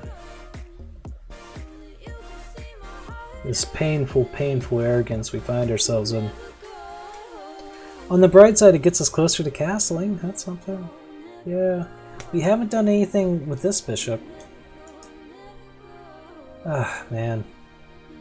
You know what? We spent so much time thinking, we already lost half our time. I'm in a mode where I'm just going to say, fuck it. We're just going to do the thing, he'll trade the thing, and then we'll put our knight out. And then hopefully he'll forget about this whole queen thing here. I just want to get this king out of this death trap situation. I'm not seeing anything particularly nice. Oh, he disconnected. Sorry, Brusco. Maybe that's how we'll win. I shouldn't be giving up so much. Like, the game is clearly not over. You should play like a real grandmaster and just castle. That's what I'm trying to do, vaguely. Okay, initiating the castle plan. Have you seen the video of Nakamura planning like 30 moves ahead and then going, I don't want to think too much. I'm just going to... Yeah, that's kind of where I'm at. We're already thinking too much, though. Fuck it. I can't believe we use this much time. It's because I don't usually stream when I'm playing. Okay. Maybe he's afraid.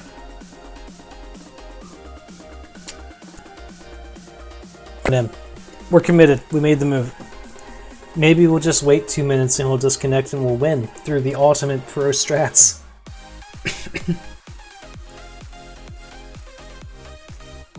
Super do, super do. Oh, almost knocked that thing over. I haven't seen that clip though. If you got the clip, by all means send it to me. You're posted in the vaguely disco. Alright, well we have some time to think on his time while he slowly disconnects and resigns the game. How is this all going to work out? What are we doing? What's going to happen? I don't know.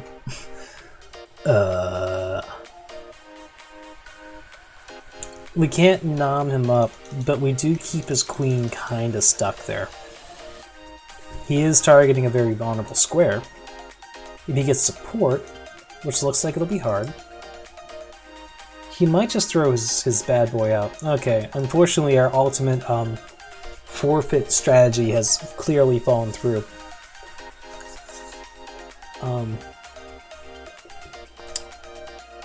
Right. And we already did the analysis, we have to trade. Knight, right? Maybe he'll be foolish enough to not see the knight. Or not even realize castling matters. Maybe. Shit. Of course his rook's going to be able to come out to play. If his rook comes out to play, we're not going to be able to defend this. We can put that there, but that's like not a good spot, right? Put that there, get him on the Fiend Shadow line, that'll help us attack his castle position. That could work, that could be good. And that opens up the way for this rook to be a little bit more active. I think that's what we'll do. If he puts a rook here. Dropped in the chess chat in IRL, hell yeah. Did you say the cheddar line? No, the Fiend Shadow line. The Fiend Shadow line are these long stretches here. That is the line that a bishop can kind of have like the most influence at. I mean, really, if a bishop's right here on their Fiend Shadow. So if you put a bishop here, it has a nice long sphere of influence. And also, it hits this very key pawn for when the king is here during a castle position. Oh, I feel like MGS2 Raiden asking about a nerd. Nah, that's all good, man. The Fiend Shadow thing is weird. There's like a kind of defensive position, or an opening where the player will move their pawn here, Fiend Shadow the bishop there, and then the knight goes here, and then castles. And it just looks like a rock, like just a fortress. But I'm not really sure like how you're supposed to play with that. It's always gone wrong for me every time I tried. But hopefully as we burrow our way through the opening book, we'll see some explanations. I have a hunch it'll be in the modern section. Looks like it's his time to think. To me, it's a very obvious choice to just take with the knight. I feel like it pushes back his... Yeah, there it is. Okay. So we're going to need to guard that from this rook. So it's probably not a good idea for us to develop this guy. And I want to get us into a position where we can get castled so the king will feel safe. This is just so fucking open, dear God. I thought this was supposed to be the closed game. Of course, if we go there, we don't have these hit spots. And the queen's free to go there now that the knight's run off. Is there any value to going there? If we go there, can't really hit that because he'll move back, right? If we go there, oh, that's not going to get good. We go there targeting that. That's usually a very vulnerable square, but like we have no support, so we won't be able to take advantage. I don't think it's an opportunity worth worrying about. I think we should just put our knight there and be happy. Plus, we've used up so much time, we shouldn't use up too much more.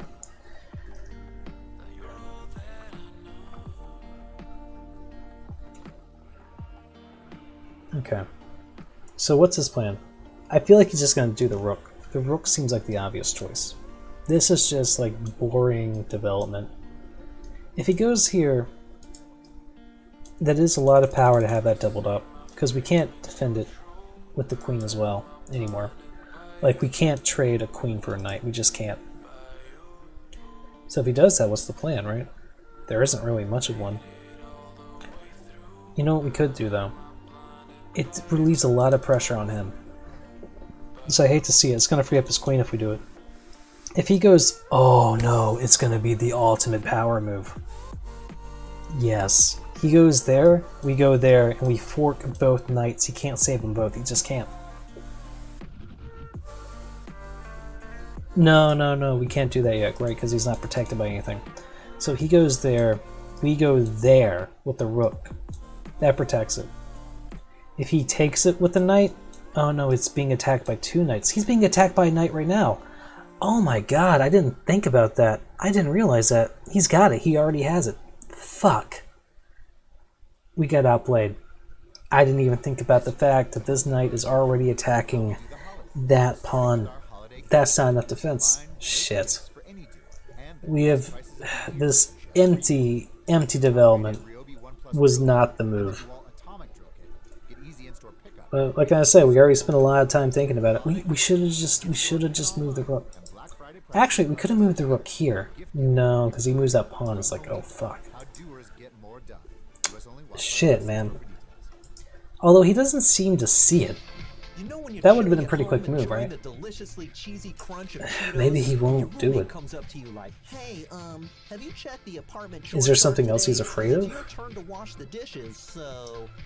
If he does go there, we obviously have to move the knight somewhere.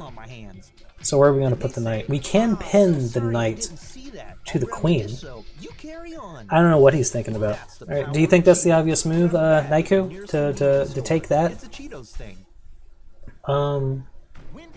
Hopefully he doesn't see it. I just assumed he would want to get the rook out there. Oh my god, he doesn't see it. Shit. Okay, how do we capitalize on this? Clearly we have to do something about it, right? Oh, we can't even advance anymore. One, it's not defended by anything to begin with. Now that bishop's going to be targeting it too. Maybe this pawn just isn't that important. Maybe we should just let the pawn go. Well, getting pinned is a bit scary. Oh, you mean if he takes it and then we put the rook there? Yeah, and nothing else will guard it. That's true.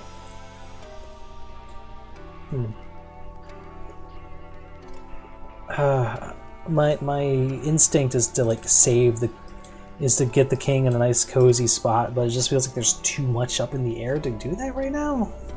With all these weird things happening.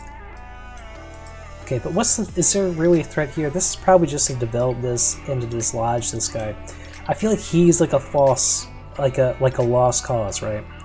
Like, do we really want our knight trapped here forever? At the same time, I don't see anything good he can do. Like all of his goods, there's gonna be like no strong squares in this game for me, right? Because I did this to my pawn structure. Of course, can't go there with that knight. That's not a plan.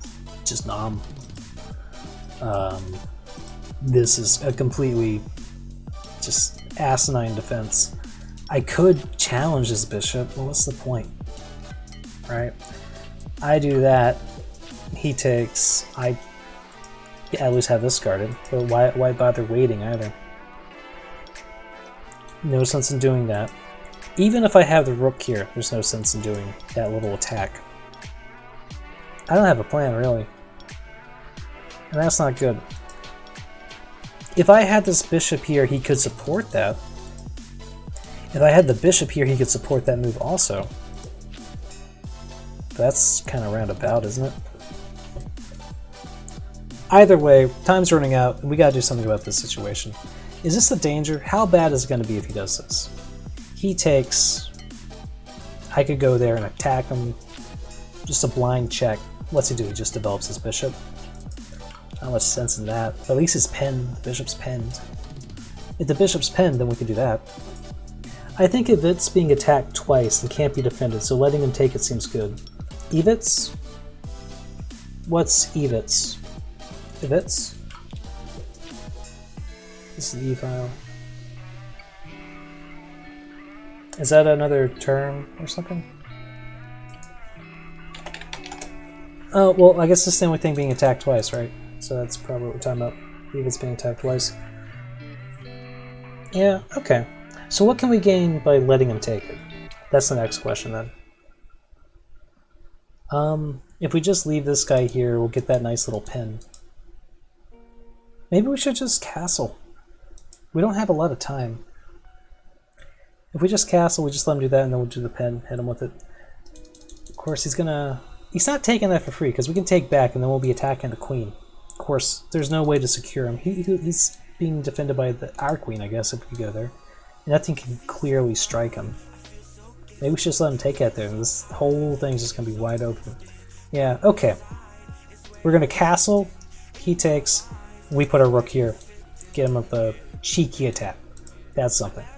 And then that knight it won't be pinned, but then we could take him with our queen. Actually, yeah, we don't have to take it with the knight. Is there a benefit to taking it with the queen? If we hit him, though, he'll probably come from castling? No, we just pin the bishop. That's all that's going to happen with that. That's something. Well, I'm actually not sure now. He can defend with the other knight and the bishop. He might just be getting that pawn for free. That's what I see, right? Just a free pawn. Fuck it, man. I was gonna... At a certain point, my brain's just like, we've analyzed it, and we're not getting anywhere. I'm not seeing anything juicy. We just gotta go. Castle! Okay, we're committed now. Shit. We have plans, so that's what counts, right? He can defend with the other... Right, yeah. If he goes there, we go there. Pinning. If he goes there, we go there. Checking. Going there to stop that. Pinning that. And then, if he does that, the question is, do we take with the queen or the knight? The knight has a nice little attack on the queen, which is going to force him to do something. Hopefully he doesn't do something terrifying. Maybe he'll just do that. In which case he's attacking my own queen. Of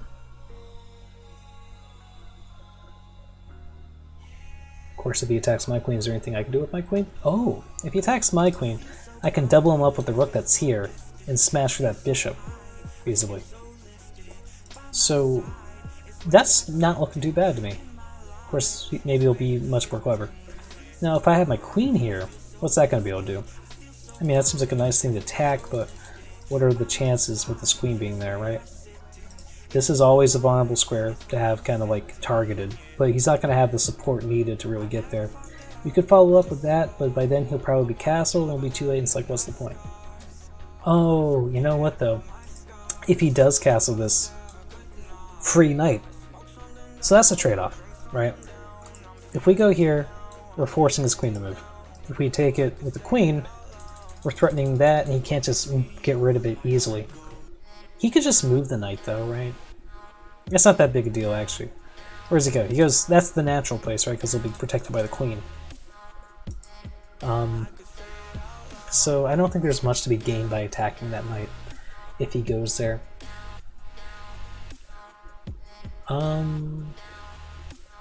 Yeah. Maybe we shouldn't even take it back. Maybe we should just double up in response and threaten that right off the bat. If we threaten that right off the bat, he can just defend it with that. That's quickly neutralized.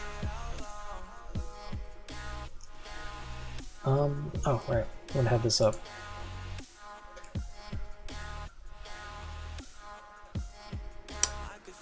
We're still not doing anything with this guy. We had some kind of plan for that though, didn't we? Right, something about if he was attacking this, we can go there. What's gonna attack that again? Shit, I don't even remember what the hell that plan was. That's not good. If he takes with the queen, we're better off just trading queens, I guess. Just to ease up this pressure he's got going on, I think. But that's pretty much just like an instinct thing on my part.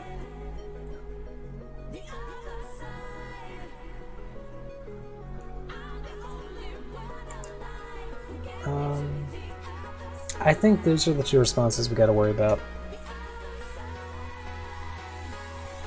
Right, that's if he moved his rook out. We go there. That's that plan. Oh. Check it. What if we're the ones who get to do this attack? Maybe we should just done that. No, that would have been a trap. If we took that, he takes the queen, that would have put us in check, and then we wouldn't have gotten our safe spot. I feel so much better being safe like that. But now, we would be open to do that, right? We could take... I guess that would be the obvious thing. My first thought was, okay. Not what I was expecting at all. This is not something we had accounted for. So what's the threat here, right? Why is he doing this? I think this is the obvious reason. Let's attack that. God, that would be juicy if it was supported. But it's not. Oh my god. No. And at first I was like, we could attack it like that. But that does nothing, and he just takes the knight. That feels like something that could work into it. Okay. He wanted to go there because he's still guarding the knight from the rook, while also attacking that. And if he attacks that, he's still protecting the knight. Interesting. This does seem like the time to put our bishop into action. I think we can respond to this the same way we were going to respond to that rook move. If we just take... okay, check it out. So we take... He takes... We take check. He goes here, he takes it. He's not going to be able to castle. Would it be worth giving that up just for that positional advantage? Giving up a knight for 2 pawns. 2 pawns and him not castling. It could be. He'll be way more open than we are. If he takes, then we could go there, put him in check. No, we can't. But we could go there, put him in check, chase him around. This will just hide in there, right?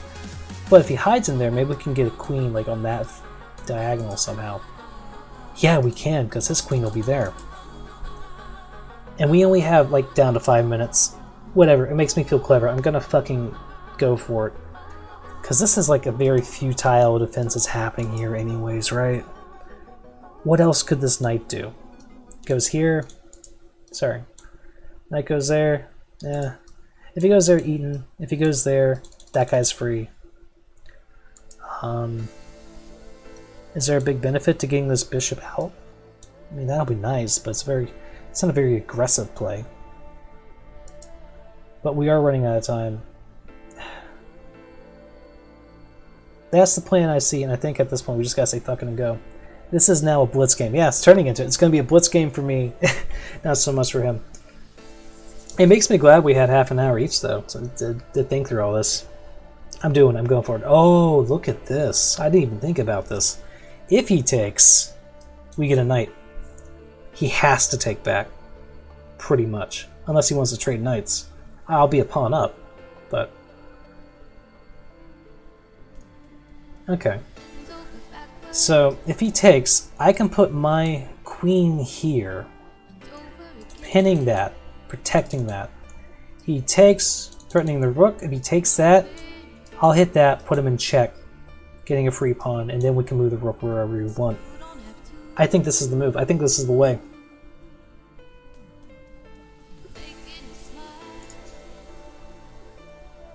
I think that's going to do it. Of course, I don't know, right? There's so many possibilities. Yeah, he had to, right? No sense in striking right off the bat. He could do a very awkward castle. Let's see, how will he guard that? Queen could do something. Queen's the only option. We just have to move at this point. I'm feeling good about this. Still not doing anything with this guy.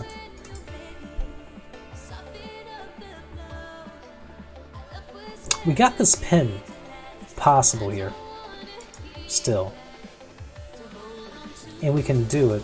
Well, it's not much of a pin. It's not a pin at all, right? Because if that's free, we can't take it. We're just going to force him to move somewhere. So I think that would actually be pretty ineffectual. This looks like it could be a thing still. Oh, but you know, if we chase him off, he'll be exposed to that. So you know what? Maybe that's the move. We put him there, force him off. He could go here and still protect the knight, or he can try to stay on this file. If he goes here, knight. If he goes here, knight. Oh my god, if he goes here, knight. If he goes here, knight. His only safe spots would be these two areas, and this would protect the pawn if he goes here. So if we chase him off, right, and we have our bishop here, is there anything nice about being here? Can't take that. Can't take that. Can't go there because of the pawn. Can't go there because of the bishop. Could go there. It's just nice. You know what? I just realized his position, because he took that, if he castles, which doesn't look like he's going to be able to. I think he's going to be stuck in the open right now. Shit, what was our plan again, though? We want this pawn. That's going to blast him open. Even if he castles, he's going to be in a weak spot. And if we threaten him with a queen there, this knight will be protected. His only option would be to move here, or to pin his bishop himself. In which case they'll both be protected. Oh, that's not the move I saw, but look at this, right? Go there, there, there, there. He's still going to win it, because we're the aggressors. This was not in the decisions we looked at, but look at how it narrows his options. Now, if we go here, threatening that, goes there, he's dead. Could still go there, right? To protect the knight. We could move our own... Oh no! If we force him there, though, then we'll get the pawn like we want. This is looking like the move. We go there. Can't go back because we'll still hit him with the bishop. He could go there. Yeah, we're gonna win a piece if we do that. God, I hope I didn't think about this too shortly. He might have signed his own death warrant with that. Of course, we might have signed our own death warrant in a way I'm not even considering yet by doing that ourselves. We're not attacking that anymore. Well, we got that piece. We can't attack it regardless because of the knight, though. The main point is, though, is if we throw him off this... Okay, yeah, he could still go there. In which case we can't take the juicy knight.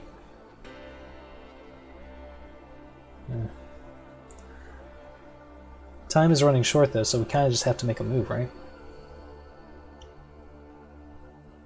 This is looking more and more attractive. I really feel like we're going to be able to do some spicy stuff with our queen if we can get him out there. Especially the way his king's kind of stuck. Sounds pretty basic. We need it might be time to get our knight going. He still has that option. Haven't even thought about that. What if he does that now? We don't have much of a plan, do we? It's not pinning anything. Well, he can't, right? Because we're attacking the queen. So his options are here, here. He could run backwards, right? Okay. He's there now. Still protecting that both ways. Oh, and he still found a way to protect that. That's annoying. If we go here, he can still go here or here. Nothing's targeting those at this point. This is no longer a particularly great plan. Now at HomeDepot.com. The Home Depot. How doers get more done. Free delivery on select items $45 or more. Visit HomeDepot.com for more information. Maybe we do something with this guy. Nothing can attack him there. I love date nights at home with you. That's actually pretty weak square. The only thing is, I'm craving something And we'll keep him on the defensive. Plus, we don't have to worry about protecting him anymore. So check it out. We go there. That keeps him from having the wiggle room to finally take that pawn. I'm a big boy. We go there. We threaten that. Where does he go? Nothing can take it. Old enough to drink? He could go there.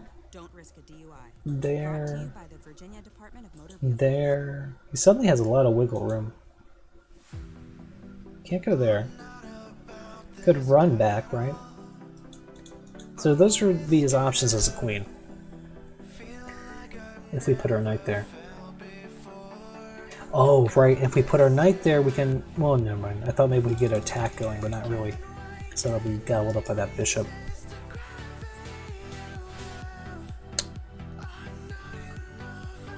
Ah, shit.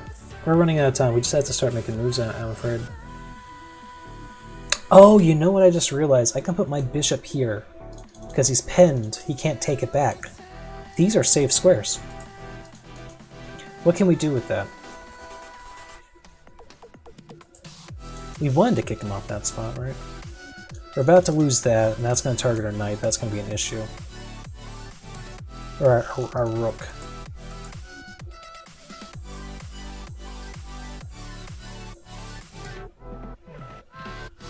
I have a habit of getting myself into too nasty, but not. Okay, we're about down to 1 minute.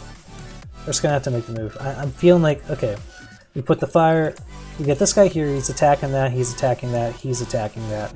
And then we can pull our attacks off. Although he can counterbalance it by going there, right? Shit. Yeah, okay.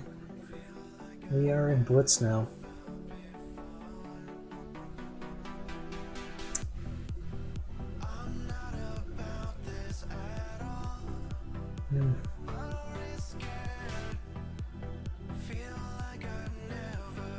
Fuck it. Well, no. Okay, I got it. We go here, and then we put our rook here. Last second audible. We got 30 seconds. No more thinking. We just react now.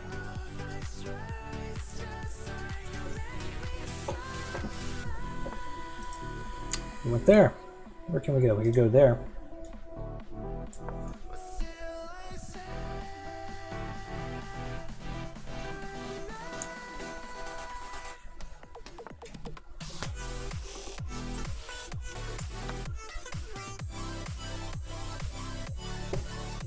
He takes. We take. Pinning. He takes. We go there, putting him in check, getting the queen.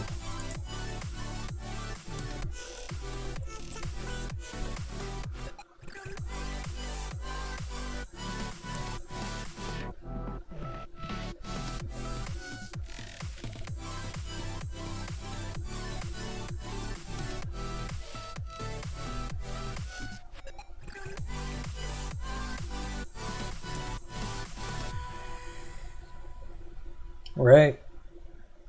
I let this get down to... I was way too much into like being a computer mode and not a very good computer. Crunching way too much. I'm gonna just plot it all out.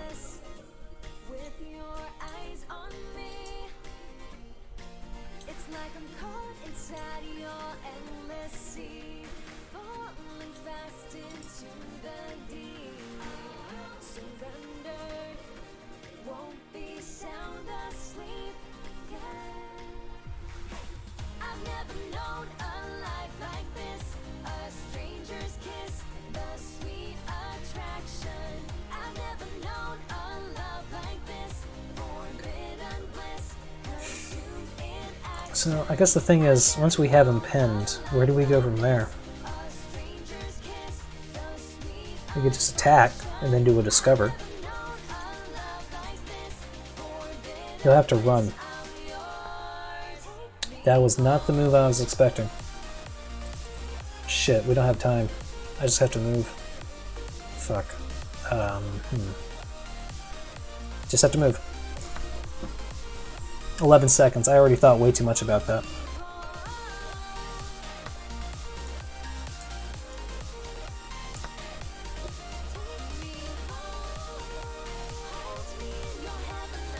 Noise pen. That's the obvious move, right? Then we go there.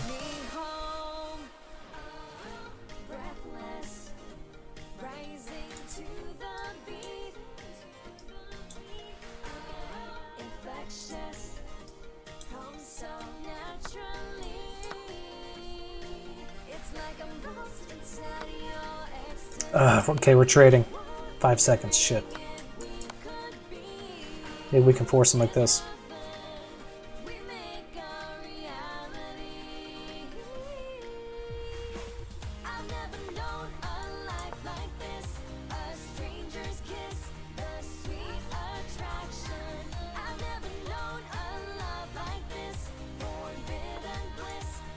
Shit. Fuck. Ah, crap! Damn. We wouldn't have had enough time, but I think we could have won that. Damn. I was thinking we go there, puts him in check, and then that would give us time to do something with this. I don't know where we'd go from there. He'd have to go here, here, here. It doesn't matter though, we lost. Shit, man. I think we could have done it though. If I didn't crunch out that time. Shit. I didn't expect it to explode like that. I wasn't expecting the night move at all. Damn. Time for computation. That's true. Yeah, we had some nasty blunders. Ooh. Down to 1272. Well, thanks for hanging out and watching that, guys. Ah, man. Hesitated. I really think we could have won this. Shit. It would have been a close match, but he's way more out in the open, so we had that going for us. Of course, it looks like he's about to get back there. Well, let's see what the computer thinks of our game. 4 blunders feels very bad.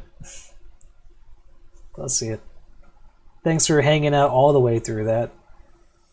I was thinking way too much about that shit, man. And for what? Didn't even get much of an advantage. We at least nullified his advantage. It was looking pretty bad for us the way we kind of Swiss cheesed our pawns on the queen's side. And we managed to even it up and keep his guys stuck out in the open. Let's look at the key moments. Look at this grid. It really favored us. Hell yeah. This is a book move. Really? Oh, that's the Tarrasch defense. We were looking at the Tarrasch defense in the book. I didn't even realize it. The Grudenfield Gambit. Okay. Shit. I guess we're making good choices if we were going by the book. Critical move. Hell yeah. And this is where we turned around on him. Okay. I knew that was whack. Fuck. Well, nice to have that whackness validated. He had a slight advantage there, but looks like he lost it. What was best? Okay. That's interesting. I guess because we're not exposed anymore? Maybe he had like one crucial move where he could have turned it around on us. You know, like what if he just went there and put us in check? I guess we could have developed or something. Yo, look at that graph, right? We were doing well. I guess all that number crunching paid off in a way because we had a very winning position, it looked like. Makes it hurt all the more that we fucked it up. I guess all of our human computer moves worked well. Aside from the time factor. Yeah, that's where it turned around on. You know what? It's probably because we dragged the king out. That's why it turned around. Game changer.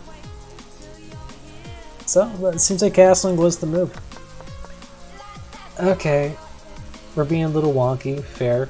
Is it like there's some kind of win we're missing or something that makes us so dominating? We're even in pieces. I guess because he's just so exposed. There's that pseudo pen we were looking at. But like, what's great about it though? I don't see it, right? He moves off and we can't take. Maybe there's a second step to this plan that we're just missing, right? Where does he go? Can't go there. Can't go there. Can't go there. Oh my god, is this what we missed? He can go... No, he can't go there. Right, can't go there. Can go there, right? Totally can go there. and can go there. Is there anything dangerous about these spots that we're missing? Is there a follow-up that knocks them out? I don't see it. Oh, okay. My first thought was he goes there, takes it, and then we get the knight. But if he's there, we don't have that sweet plan, do we? So of course he would go there. You always assume they're going to make the best move. Oh well. Well, I think something's good about that. Oh! Okay, if he goes there, and then we got that.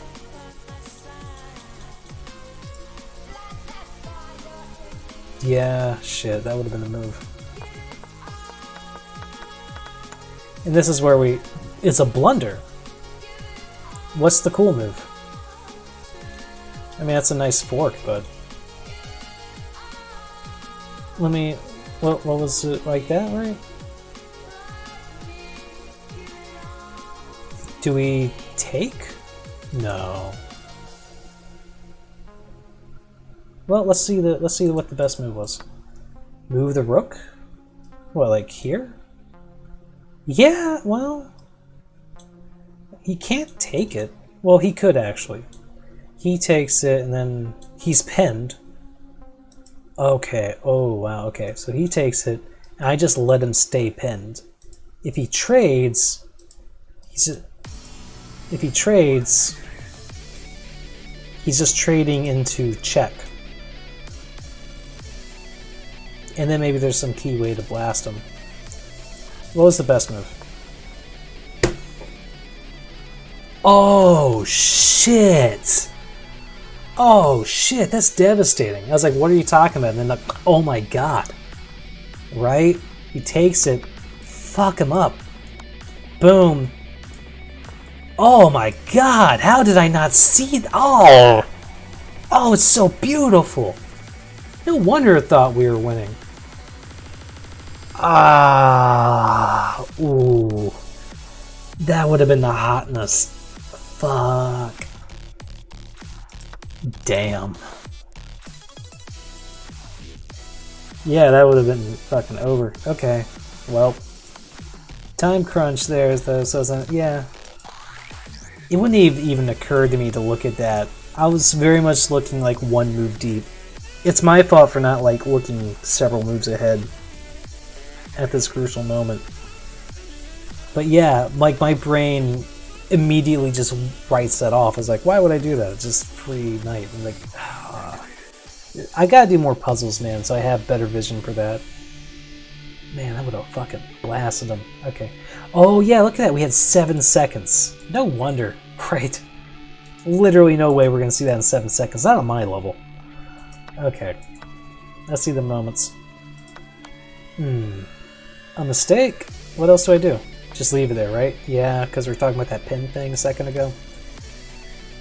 Man, and like that, that's how you lose a dominating position. We're definitely way less accurate. What's the report? What's the breakdown? Only 1 blunder each. That's pretty good. I made less mistakes. Equal book moves. Equal best moves. I don't know, man. Looks to me like I had slightly better accolades. Well, alright guys. Amazingly, our stream was like an hour of study and 1 game that lasted an hour. I think I'm about burnt for game time. If y'all enjoyed the stream and you want to play chess with me again, feel free to hit that follow button, and I hope to see you on another stream later. I'm trying to like do my opening study on stream. That'll just be a fun thing to do with people. Of course, maybe we can play some viewers on stream sometime. I'm active on Twitter. I post a lot of my games on Twitter, actually, to be honest, as those GIFs. I love the games of the GIFs of games. So hit up my Twitter. Should be a link down there if you want to hang out with me online. Otherwise, I'm gonna call it a night as far as games go. Oh, and I'm looking at the clock. It's 7:30 in the morning here in America. I've been up all night. I'm supposed to go to bed at 8 in the morning, so I should be getting off anyways. Yeah, I can see the sun's out. Alright. Thanks for hanging out with me tonight, guys. And vaguely, also, yeah, thanks for I hope the book study was helpful and interesting. Sounds pretty basic. I kind of enjoy studying chess. Mio. Enjoy sleep, my guy. Will do, sir. That's fixed. And I hope you enjoyed the game. Flavor, giving you the power to Have a good turn night, water folks. into serious Ciao. taste. Oh, you know what I never think to do? I never think to raid anybody. Do I know anyone that's on? I don't really know this Honest Dan Games guy, so nah. Yeah, of course not. Who else is streaming at 7 in the morning? Calories, bold flavor. Mio. Night. Water. Buy in store, online.